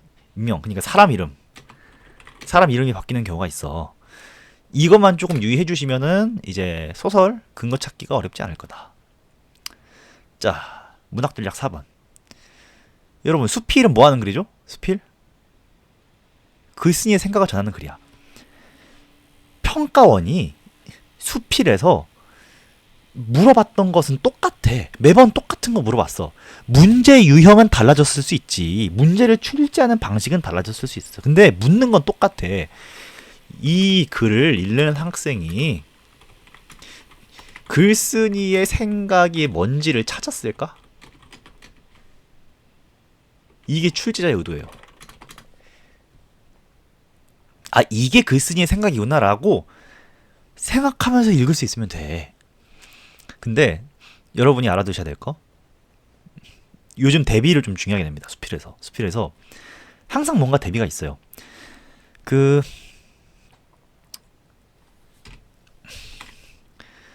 재작년 수능 수필, 있는 것과 있지 않는 것. 작년 수능 수필, 받는 사람 위한 편지, 쓰는 사람 위한 편지. 올해도 나올 법하지 않을까? 그죠? 올해도 뭔가 대비가 중요할 거야. 왜 수필에서 대비를 자꾸 낼까? 대비가 자신의 생각을 효과적으로 드러낼 수 있는 방법이라서 그래요. 근데 뭐를 대비하고 있는지를 놓치면은 글쓴이의 생각을 알기가 어려워. 근데 문제가 어떻게 나오든지 간에 글을 읽으면서 이게 글쓴이의 생각이구나 라는 거 알 수 있으면 웬만한 문제 다 풀 수 있어요. 봅시다. 2024학년도 수능에서 유길준인가 하여튼 이즘을 논함이라는 제시문이 출제가 됐었어요. 이거 굉장히 얘기가 많이 됐습니다. 아니, 이런 제시문을 어떻게 시간 내에 풀라고 냈느냐 이런 얘기 되게 많이 했거든요. 근데 어려운 문제였던 건 사실이야. 하지만 출제자가 물어봤던 건 똑같아. 뭘 이해하면서 읽었냐? 글쓴이의 생각을 이해하면서 읽었나? 글쓴이의 생각 뭔지 알았을까? 이거 어떻게 읽어야 되는지 보여줄게요. 자, 나는 이용에게 이렇게 말했다. 자, 너는 있는 것이 병이라고 생각하느냐? 자, 있는 것은 병이 아니다. 자, 너는 있는 게 병이라 생각해. 근데 나는 어떻게 생각한대요? 있는 것은 병이 아니래. 이게 뭐다? 글쓴이 생각이다. 자, 너는 잊지 않기를 바라느냐? 자, 잊지 않는 것이 병이 아닌 것은 아니다. 진짜 평가원 꿀밤 마렵지 않아요? 아닌 것은 아니래. 물론 이거 평가원이 쓴 글은 아니겠지만, 유한준 씨인가 유길준 씨가 쓴 거겠지만, 이거 학생들이 어려울 거 알고 일부러 이걸 가져온 거잖아요. 그죠? 아닌 것은 아니다. 이중부정 어떻게 한다고요? 이중부정 나오면, 지난 시간에 설명했습니다. 이중부정 나오면 긍정문으로 풀어라. 병이 아닌 것은 아니다. 병이다. 있지 않는 것은 병이래요. 누가 그렇게 생각했어? 글쓴이 생각이에요. 글쓴이 생각.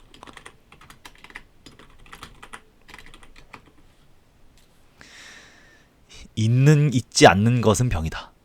자, 여러분, 이 이즈물 노남을 출제한 출제자의 생각은 뭐였냐? 이 앞부분 읽었을 때 이게 글쓴이의 생각이라는 것을 이 문제를 푼 학생들이 캐치를 하고서 문제를 풀었을까 이걸 확인하고 싶었던 거야. 자, 계속 읽어보죠.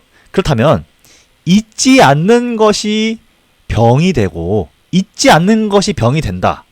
이거 누구 생각이에요? 있지 않는 것이 병이다. 이거 글쓴이 생각.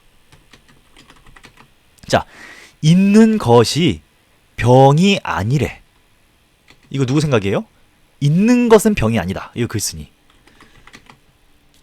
라는 말은 무슨 근거로 할까? 즉, 내가 생각했던 것, 나의 주장, 나의 생각은 뭘 근거로 할까? 자, 잊어도 좋을 것을 잊지 못하는 데서 연유한다. 연유한다 그랬으니까 이 내용이 앞문장이 뭐가 돼요? 근거 내지는 이유가 되겠죠. 자, 잊어도 좋을 것을 잊지 못하는 사람에게는 있는 것이 병이라고 치자. 가정했어요. 가정을 했어. 근데 있는 것이 병이다. 이거 글쓴이 생각이에요? 응? 글쓴이 있는 건 병 아니라 그랬어. 근데 있는 것이 병이라고 쳐보재. 이거는 글쓴이 생각이 아니야.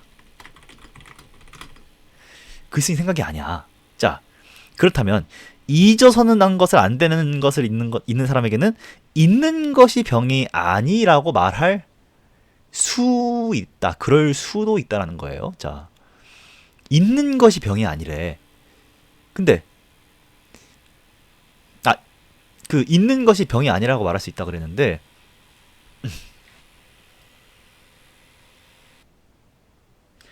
그런데 여기 판단하기가 조금 어려우셨을 것 같아요. 저도 여기가 조금 힘들었는데 그렇다면이잖아요. 그렇다면 그죠?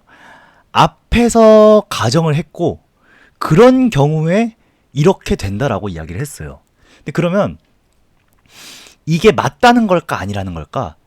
있는 것은 병이 아니라고 말했기 때문에 이거 글쓴이 생각인가라고 할 수 있는데 그릇된 내용을 가정을 했고 그 자기의 생각이 아닌 그릇된 내용을 가정을 해서 이렇게 얘기를 하는 거잖아요. 그죠? 그렇기 때문에 사실은 이것도 이 전체가 글쓴이 생각은 아니야.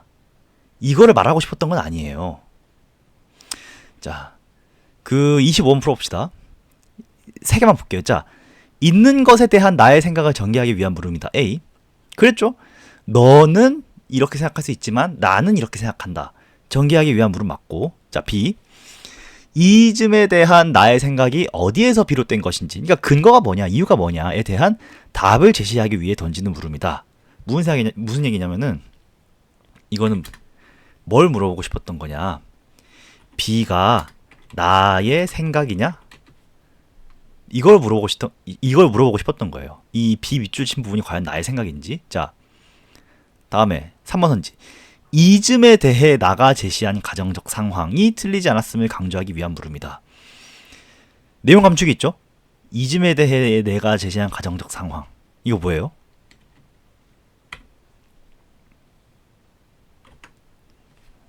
병이라고 치자.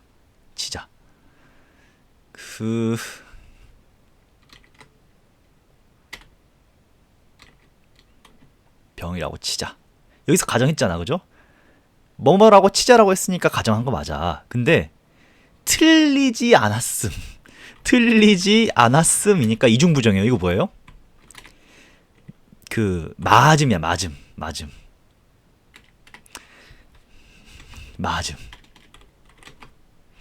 자, 잊어도 좋을 것을 잊지 못하는 사람에게는 있는 것이 병이다. 는 게 맞다는 얘기를 하고 싶었던 거예요. 이거 글쓴이 생각이에요, 아니에요? 있는 것이 병이다? 글쓴이는 있는 건 병이 아니라 그랬어. 근데 있는 건 병이라고 치자 그랬잖아. 이거는 틀리지 않았음을 강조하는 것, 맞음을 강조하기 위한 게 아니라 이게 틀렸다는 거를 얘기를 해주고 싶은 거예요. 그래서 이것도 결국 뭘 물어보고 싶은 거냐? 나가 제시한 가정적 상황이 나의 생각이냐? 이거 물어본 거야. 여러분, 수필에선 결국 뭐 물어본다고? 출제자 의도는 이거야. 글쓴이의 생각이 뭔지를 찾았을까? 이 문제를 푼 학생이 이 이즘을 넣은 앞부분을 읽으면서 있는 것이 병이 아니다라는 것이 글쓴이 생각이고 있지 않는 것은 병이다라는 게 글쓴이의 생각인데 여기까지도 글쓴이의 생각이고 그런데 있는 것이 병이라고 치자. 이게 지금 잘못된 가정이니까 이 뒤따라 나오는 것도 사실은 글쓴이의 생각이 아니라는 거구나. 그래서 C 밑줄진 부분을 풀 때 이즘에 대해 나가 제시한 가정적 상황이 뭔지부터 봐야 돼. 이 가정적 상황이 뭐였다? 있는 것이 병이다. 근데 있는 것이 병이라고 치자고 했는데 이거는 글쓴이 생각이 아니었어요. 글쓴이는 있는 것이 병이라고 그랬으니까. 그럼 이게 맞은 거겠어요? 이게 맞은 거겠어? 이건 틀린 거야. 뭘 묻고 싶었냐? 나가 제시한 가정적 상황이 나의 생각에 부합하는 거냐? 이걸 묻고 싶었던 거예요. 올해 수필에서도 출제자의 의도는 뭐다? 글쓴이의 생각이 뭔지 찾았을까? 이걸 물어보려고 할 겁니다. 그리고 하나 더 유념해 두셔야 될 것은 대비를 중요하게 출제를 하고 있다는 거. 자, 문학 전략 5 길잡이 문항부터 풀어라. 제가 전에도 얘기했는데 이거는 제가 작년에 이 수능 출제 예측 및 대비 풀이법 자료에서 얘기를 했던 내용이에요. 무슨 얘기냐? 우리는 문제를 풀면서 특히 문학 파트를 풀면서 제시문을 이해하기 위해서는 문제의 도움을 받아야 돼. 근데 어떤 문제가 우리가 작품을 이해하는 데 있어서 유용한가? 어떤 문제부터 풀면 우리가 작품을 이해하는 게 수월할까? 이것에 대해서 제가 얘기를 했었어요. 그거를 간단하게만 좀 몇 개 말씀을 드리겠습니다. 일단 기본적으로 보기를 봐.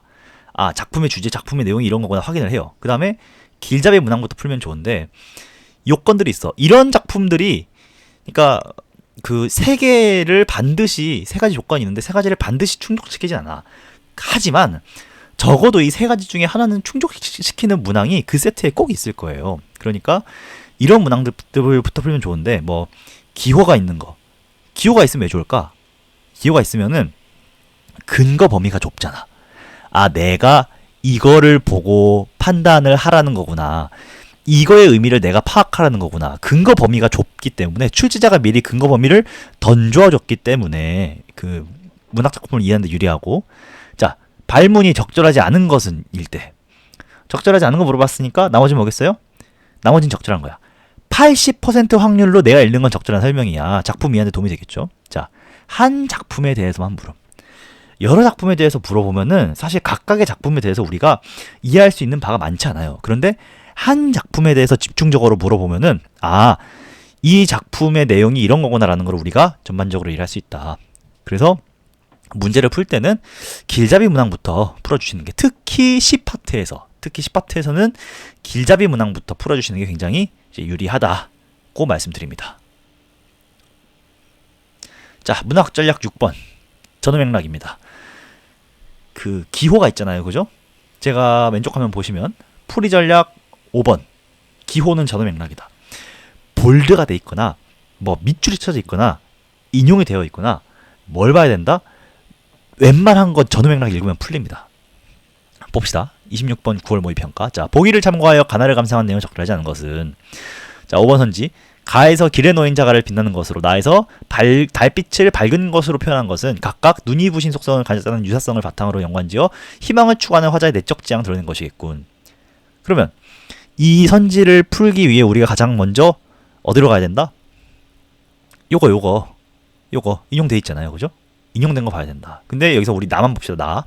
나 달빛을 밝은 것으로 표현했대. 근데 밝은에 따옴표가 쳐져 있어. 가면 돼. 자, 나의 밝은 달빛 머리에 바다 글을 읽고 자라서는 먼 장터에서 달빛과 더불어 집으로 돌아왔다. 희망을 추구하는 내적 지향? 여러분 이거 이렇게 풀면 안 돼요. 달빛, 빛, 좋은 거, 희망, 적절하네. 이렇게 풀면 틀려요. 자, 제가 수능 국어에는 적절하지 않은 선지 두 가지 있다 그랬죠. 제시문과 모순된 경우가 있다 그랬고, 제시문과 무관한 경우가 있다 그랬어요. 달빛이 밝다고 해서 반드시 희망이라고 볼 수는 없어. 희망을 추구하는 화자의 내적 지향이 적절한지 아닌지 보려면 이거 어떻게 할 수 있겠어요? 적절하지 않은지 어떻게 판단해요? 근거가 있어야 돼. 밝은 달빛은 희망이에요. 이거 희망, 화자의 희망을 추구하는 지향 드러낸 거야 라는 걸 알고 싶으면 이거 근거가 있어야 돼. 근데 봐요. 글을 읽었대. 달빛을 받아서 글을 읽었대요. 희망이에요? 그 먼 장터에서 달빛을 받으면서 집으로 돌아왔대. 희망이에요? 희망을 추구하는 화자의 내적 지향이 있어요? 이건 그냥 밤에 어두우니까 달빛 받아서 글을 읽었고, 먼 장터에서 집 돌아올 때 어두우니까 달빛 받아서 돌아왔다 이런 얘기예요. 이거를 뭐 이렇게 생각할 수 있어. 뭐 글을 읽는다. 글을 읽고, 글을 읽기는 공부, 공부는 미래를 위한 것, 달빛은 글 읽게 해준다, 화자의 내적 희망이다. 이러면 돼, 안 돼? 이러면 안 돼. 아시겠죠? 글을 읽는 건 뭐 공부고, 공부는 미래를 위한 거고, 달빛은 글 읽게 해주니까 화자의 희망이다. 이거는 과대 해석이야. 아시겠어요? 이게 있는지 없는지 봐야 돼. 이게 그냥 희망을 추구하는 화자의 내적 지향. 그 평가원 문학은 학생에게 애매한 것을 느끼고 감상하라고 요구하지 않아요. 뭔가 이 글을 읽는 게 희망인 것 같아 라는 거를 요구하지 않는다고요. 이건 그냥 달빛을 받아서 글을 읽은 거야. 이건 그냥 달빛 받으면서 집으로 돌아온 거야. 희망을 추구하는 화자의 내적 지향이 있다 없다? 여기는 없어요. 여기서 찾아볼 수 없어.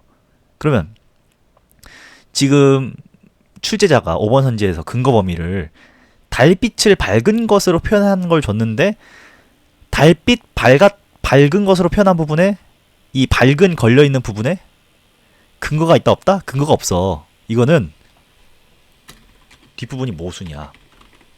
모순. 그럼 간은 어땠느냐? 간은 이거 적절한 선지였습니다. 왜 적절했냐?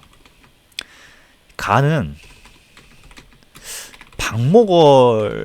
박목월이었던가? 박목월의 경사였거든요. 경사인데 그 자갈이 빛나고 그 기울어진다는 표현이 있어요.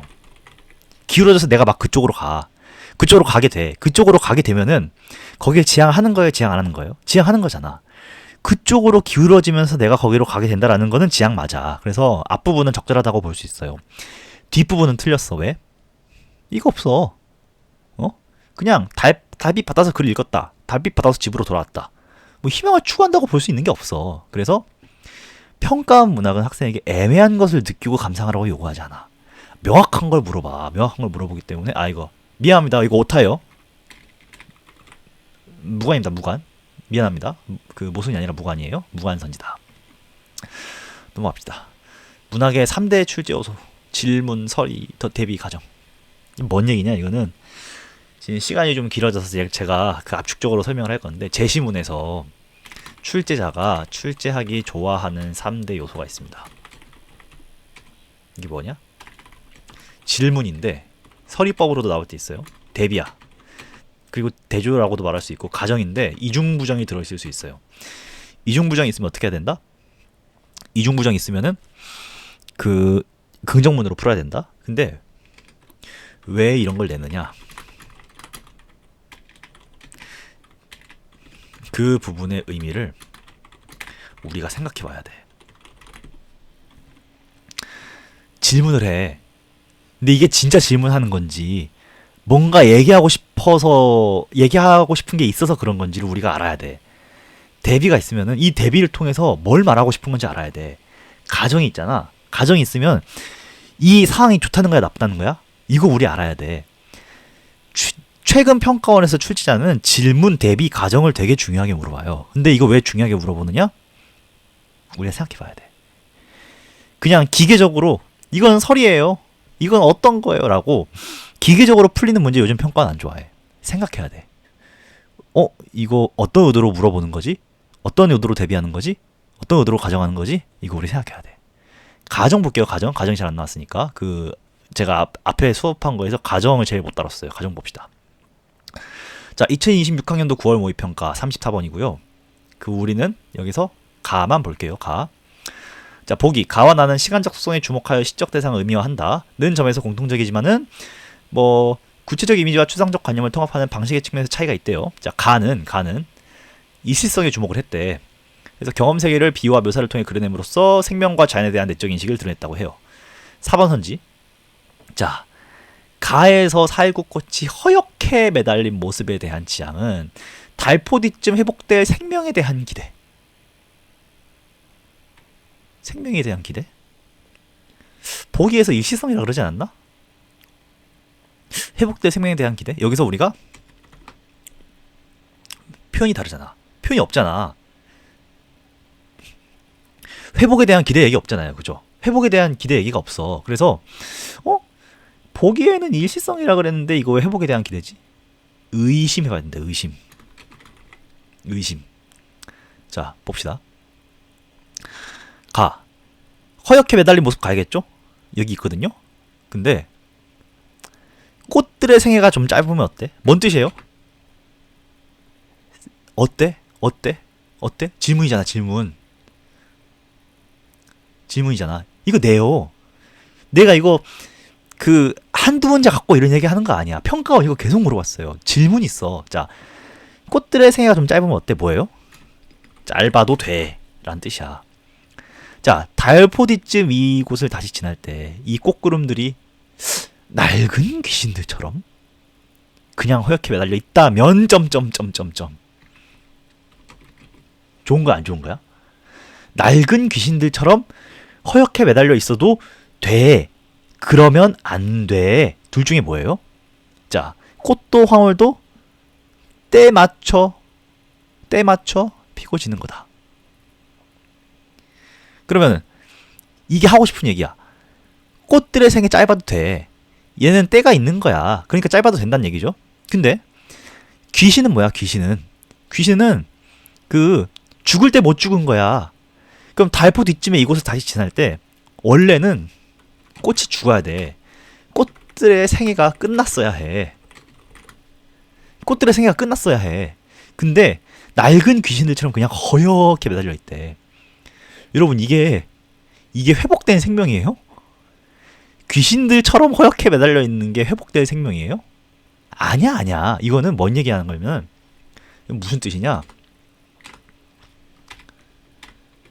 때 맞춰 피고 치지 못하는 이거 아니다. 모습은 아름답지 않다. 더 쉽게 풀어줄게. 무슨 뜻이냐? 그러면 안 된다. 달포디쯤 이곳을 다시 지날 때 그냥 허옇게 매달려 있으면 안 된다. 즉 때 맞춰 피고 져야 한다라는 얘기 하고 싶은 거야. 낡은 귀신들처럼 이거 회복될 생명이다? 아니다 그랬어요. 그래서 이거는 모순이구나. 모순. 앞부분이 모순이에요. 이거는 이 허옇게 매달린 모습 좋다고 한 게 아니야. 이게 안 좋다고 얘기하는 거예요. 어떤 얘기인지 아시겠죠? 좋습니다. 그래서 3대 출제 요소. 아까 가정도 봤죠? 가정? 질문도 받고.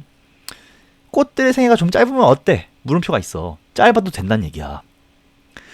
이 꽃구름들 낡은 귀신들처럼 그냥 허옇게 매달려 있다면 좋다는 거야? 안 좋다는 거야? 안 좋다는 거야.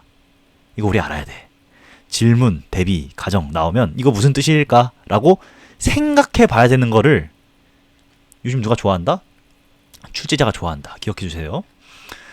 자, 그리고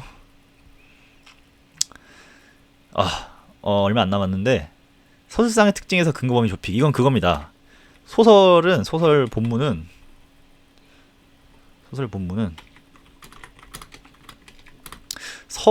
대화문 올 소설문이잖아요, 그죠? 대화문 아니면 서술문이야. 서술상의 특징이 나오잖아요. 그러면 이게 대화에 있어야 될지 서술에 있어야 될지 그 정도 생각하면 돼. 물론 최근에는 그다지 중요하지 않은 전략입니다. 왜냐? 최근에는 평가원에서 아예 그 근거 범위를 좁힌 채로 출제하는 경우가 많기 때문에, 이를테면은 기억부터 미음 밑줄 이런 식으로 돼요. 과거에는 서술상의 특징을 작품 단위로 물어봤어. 가의 서술상의 특징으로 적절한 것은, 적절하지 않은 것은 이렇게 물어봤거든요. 근데 최근에는 그냥 서술상의 특징 그냥 물어보면 너무 쉬우니까 밑줄을 쳐놓고 세세하게 물어봐. 그래서 그 서술상의 특징 문제 풀 때는 시점을 알고 푸는 게 좋습니다. 이 작품이 기본적으로 무슨 시점이지? 라는 거를 알고 풀면은 좀 도움이 된다. 시점은 뭐 1인칭이냐 아니면 3인칭이냐, 3인칭 뭐 작가 시점이냐, 전지적 작가 시점이냐, 1인칭인지 작가인지 정도만 알아도 이 요즘 나오는 서술상의 특징 문제는 풀만 하거든요. 근데 만약에 근거 범위를 안 좁혀줬어. 근거 범위를 좁혀주지 않았다면은 이게 대화문에 있어야 될까? 서술문에 있어야 될까? 생각해 주시면 좋을 것 같아요. 문학전략 9번, 표현상의 특징에서 적절할 가능성 따지는 방법. 세 가지입니다. 제가 빠르게 설명을 할게요. 세 가지인데, 아주 명확하거나 아주 포괄적이어야 돼. 무슨 뜻이냐? 반복, 색채어, 명확해요. 반복은 눈에 보이잖아. 색채어도 이게 색채어가 쓰여 있으면은 그냥 빼박 쓰인 거야. 그 아주 명확한 거를 좋아해. 왜냐? 출제자가 명확한 걸 좋아해요. 출제자는 출제 오류를,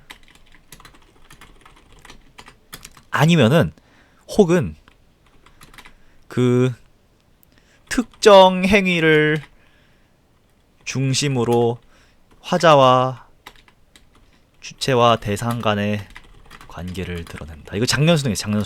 작년수능. 여러분, 시가 주체와 대상 간의 관계 드러내겠지. 이거 관계를 안 드러내는 작품 찾기가 더 어려울걸요?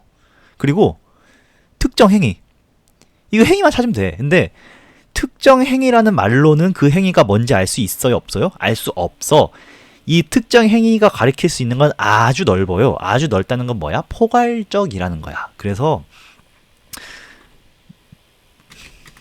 명확한 선지나 아니면 포괄적인 선지가 이 적절할 가능성이 굉장히 높다라고 생각해 주시면 될 것 같습니다. 그리고 그 정보값이 적어야 돼. 정보값이 작아야 돼. 무슨 뜻이냐? 제가 아까 이 선지 읽었을 때 주체와 대상 간의 관계가 없는 작품 있어요? 웬만하면 있거든? 정보값이 적은 거 어떤 거냐? 화자의 심정을 드러낸다. 화자의 인식을 드러낸다. 작품의 의미를 심화한다. 이거 안 봐도 돼. 현장에서 이거 판단할 필요 없어요. 왜냐? 신대 화자의 심정 드러내겠지. 화자의 인식 나오겠지. 작품의 의미 심화하겠지. 이런 것들은 사실 정보값이 없는 거나 마찬가지야. 근데 정보값이 작을수록 뭐 할 확률이 높다? 적절할 가능성이 높다. 자, 그리고 연결성. 연결성은 뭐냐? 우리 표현상의 특징 아니면 서술상의 특징 보면은 뭐뭐를 통해 이런 말 있잖아요, 그죠? 근데 뭐뭐를 통해 앞에 걸리는 것과 뒤에 걸리는 게 연결이 부자연스러워. 그러면 적절한 선지겠어요, 아니겠어요? 아닐 확률이 높겠죠? A를 통해 B 한다 라고 되어 있는데 둘의 연결이 부자연스러우면 적절하지 않을 가능성 높다. 이런 얘기입니다. 예시를 들어보죠. 예시. 자, 반복을 통해 가는 유사한 구절의 반복을 통해 작중 상황의 반전을 드러낸다. 작년 수능이었습니다. 아니 여러분, 유사한 구절을 반복했어. 근데 왜 반전이야? 여러분이 시를 써봐. 유사한 구절에 반복해서 작중 상황 반전하는 거 드러낼 수 있겠어요? 이상하잖아. 아니 똑같다고 하면 몰라. 상황이 똑같다고 하면 몰라. 이거 어떻게 반전을 드러낼 수 있어요? 내가 이게 무조건 적절하지 않은 선지다라고 얘기하고 싶은 게 아니야. 이런 선지를 굳이 시간 들여가면서까지 먼저 볼 필요가 없다. 적절할 가능성이 높은 선지부터 보는 것이 효과적인 풀이법이다. 이걸 얘기하고 싶은 거예요. 그러니까 명확하거나 아주 포괄적인 거, 정보값 작은 거, 그리고 연결성을 봤는데 연결성이 부자연스러우면 제껴요. 그래서 적절할 가능성이 높은 선지부터 봐주시는 게 좋습니다. 문학전략 10번 보기 대응 설명 방식입니다. 1대1 대응인데 문학 보기에서 이 설명 방식이 두 가지가 있어요. 하나는 1대1 대응이고, 그러니까 보기에 하나의 설명에 선지 하나가 대응해. 그리고 두 번째는 이항관계야. 이거는 제가 앞에서 다뤘으니까 굳이 얘기 안 하겠습니다. 근데 어떤 보기는 무조건 1대1 대응이고 어떤 건 무조건 이항관계다 이런 건 없어. 하나의 보기가 1대1 대응되는 부분도 있고 이항관계를 짜는 부분도 있어요. 다만 1대1 대응이 나오면 이거 그냥 뭐 하나씩 대응시키겠구나라고 편한 마음으로 읽으면 된다. 1대1 대응되는 것의 특징은 나열이거나 아니면 보기 뒷부분에 있을 가능성이 높습니다. 제가 이거 왜 이렇게 얘기하냐면은, 자, 여러분이 출제자야. 보기를 쓰고 선지를 출제했는데 선지를 3번까지밖에 출제를 못했어. 나머지 2개 선지도 출제해야 하는데 보기에 설명을 추가하고 4, 5번 선지 만들어야겠다. 그래서 보기 뒷부분에 있는 그 약간 추가적인 설명들 있잖아요. 이거는 대부분이 1대1 대응이야. 볼게요. 25학년도 수능, 작년 수능. 보기를 참고하여 윗글을 이해한 내용으로 적절하지 않은 것은, 자, 보기. 정월선전은 영소설과 가정소설의 상투적인 면모가 혼재되어 나타난다. 이를테면은 뭐 등등등등등 뭐 전개되며 극대화된다. 나열하고 있잖아. 나열하면은 1대1 대응 가능성 높아요. 자, 이 과정에서 일부 다처제에서 비롯되는 가정 내 갈등이 개인의 인성 문제로 축소된다. 자, 그러면서도 상전의 수족에 불과한 하층의 시비가 능동적인 행위자로 등장하거나 올이죠, 올. 자, 가정과 사회에서 상층의 인물이 희화된다. 이 마지막에 또 나열을 했어. 이거 뭐다? 1대1 대응이야. 이거는 4번 선지에 출제를 한 거고요. 이거는 여기 5번 선지에 출제를 하려고 출제자가 보기를 썼는데 선지가 2개가 부족해. 보기에 설명 추가해서 4번, 5번 선지를 만든 거야. 이런 식으로 출제를 해요. 근데 제가 여러분들께 당부드리고 싶은 얘기는, 어떤 보기가 반드시 1대1 대응만이다, 아니면 이항관계만이다, 이건 아니란 얘기예요. 1대1 대응일 부분은 이거 그냥 연결되겠구나 하고 편하게 넘기되, 이항관계가 나오면 우리가 좀 주의 깊게 보는 게 우리가 문학 보기를 읽을 때 그 좋은 읽기 전략이다라고 얘기할 수 있겠습니다. 이거 세 가지는 상대적으로 중요성이 덜해. 그렇지만 혹시 모르니까 설명해 줄게요. 자, 참조.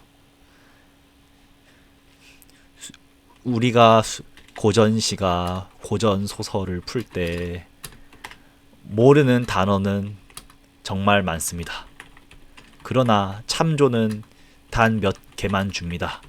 그러면 그거 왜 줄까요? 문제 풀 때 필요하니까 줍니다. 아시겠죠?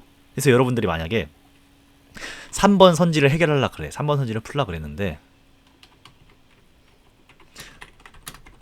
풀고자 하는데 근거에 참조가 걸려 있어.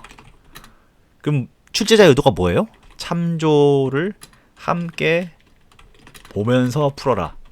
이렇게 된 겁니다. 참조에도 출제자의 의도가 있어. 참조는 내가 여기를 내고 싶은데 여기를 그냥 내면 학생들이 이 뜻을 모를 것 같아. 그래서 거기에 참조를 달아주는 거야. 그러니까 참조가 걸려 있으면 여기 뭔가 출제자의 의도가 있지 않을까? 혹시 이게 뭔가 어딘가에 중요한 근거가 되는 거 아닐까라고 생각해 보시면 좋을 것 같습니다. 까다로운 구조의 제시문 문학전략 13번. 자, 소설에서 어려운 구조는 역순행적 구성과 액자식 구성이 있고, 시에서는 화자의 교체가 있습니다. 이게 나오면은 작품이 좀 까다로워져요. 근데 그 푸는 방법은 간단해. 역순행적 구성, 현재에서 과거로 간다는 거잖아요. 그죠? 이 지점이 어디냐, 어디에서 갔냐 확인하면 됩니다. 액자식 구성, 그 액자 바깥의 이야기 외화가 있고 액자 속의 이야기는 내화가 있잖아요. 그러면 이거 구분되는 지점 찾으면 돼. 여기까지는 외화인데 여기서부터 내화네? 여기까지는 내화인데 여기서부터 외화네? 이거만 보면 돼. 그러면 이것도 여러분들 할 수 있겠죠? 화자 1, 화자 2. 화자가 교체되는 부분이 있어. 그게 어딘지 찾을 수 있으면 돼요. 근데 화자가 교체되는 부분을 찾기가 여러분들이 좀 어려울 수 있는데, 제가 경험적으로 이런 특징들이 있습니다.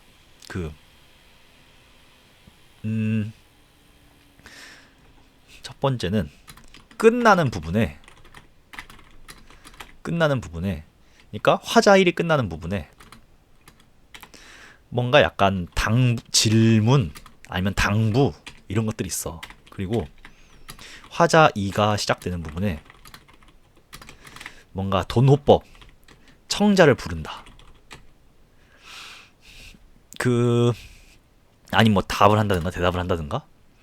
그래서 화자 1이 끝나는 부분에는 뭔가 질문을 한다거나 뭔가 해라 이런 식으로 당부가 나오고, 화자 2가 시작되는 부분에는 뭔가 청자를 얘기해.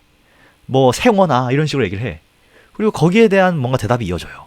그래서 이 단서들을 토대로 화자가 이쯤에서 교체되는구나라는 거 우리가 알 수 있습니다. 근데 모를 수도 있잖아. 화자가 언제 교체되는지 모르겠어요.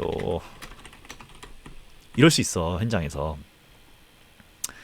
자, 그럼 어떻게 하느냐? 출제자가 왜 화자의 교체가 있는 작품을 출제했을까? 왜 화자의 교체가 있는 작품을 하필 가져와서 제시문으로 냈을까요? 화자의 교체가 중요하니까. 즉, 출제자는 화자의 교체를 물어보기 위해서 문제를 냈습니다.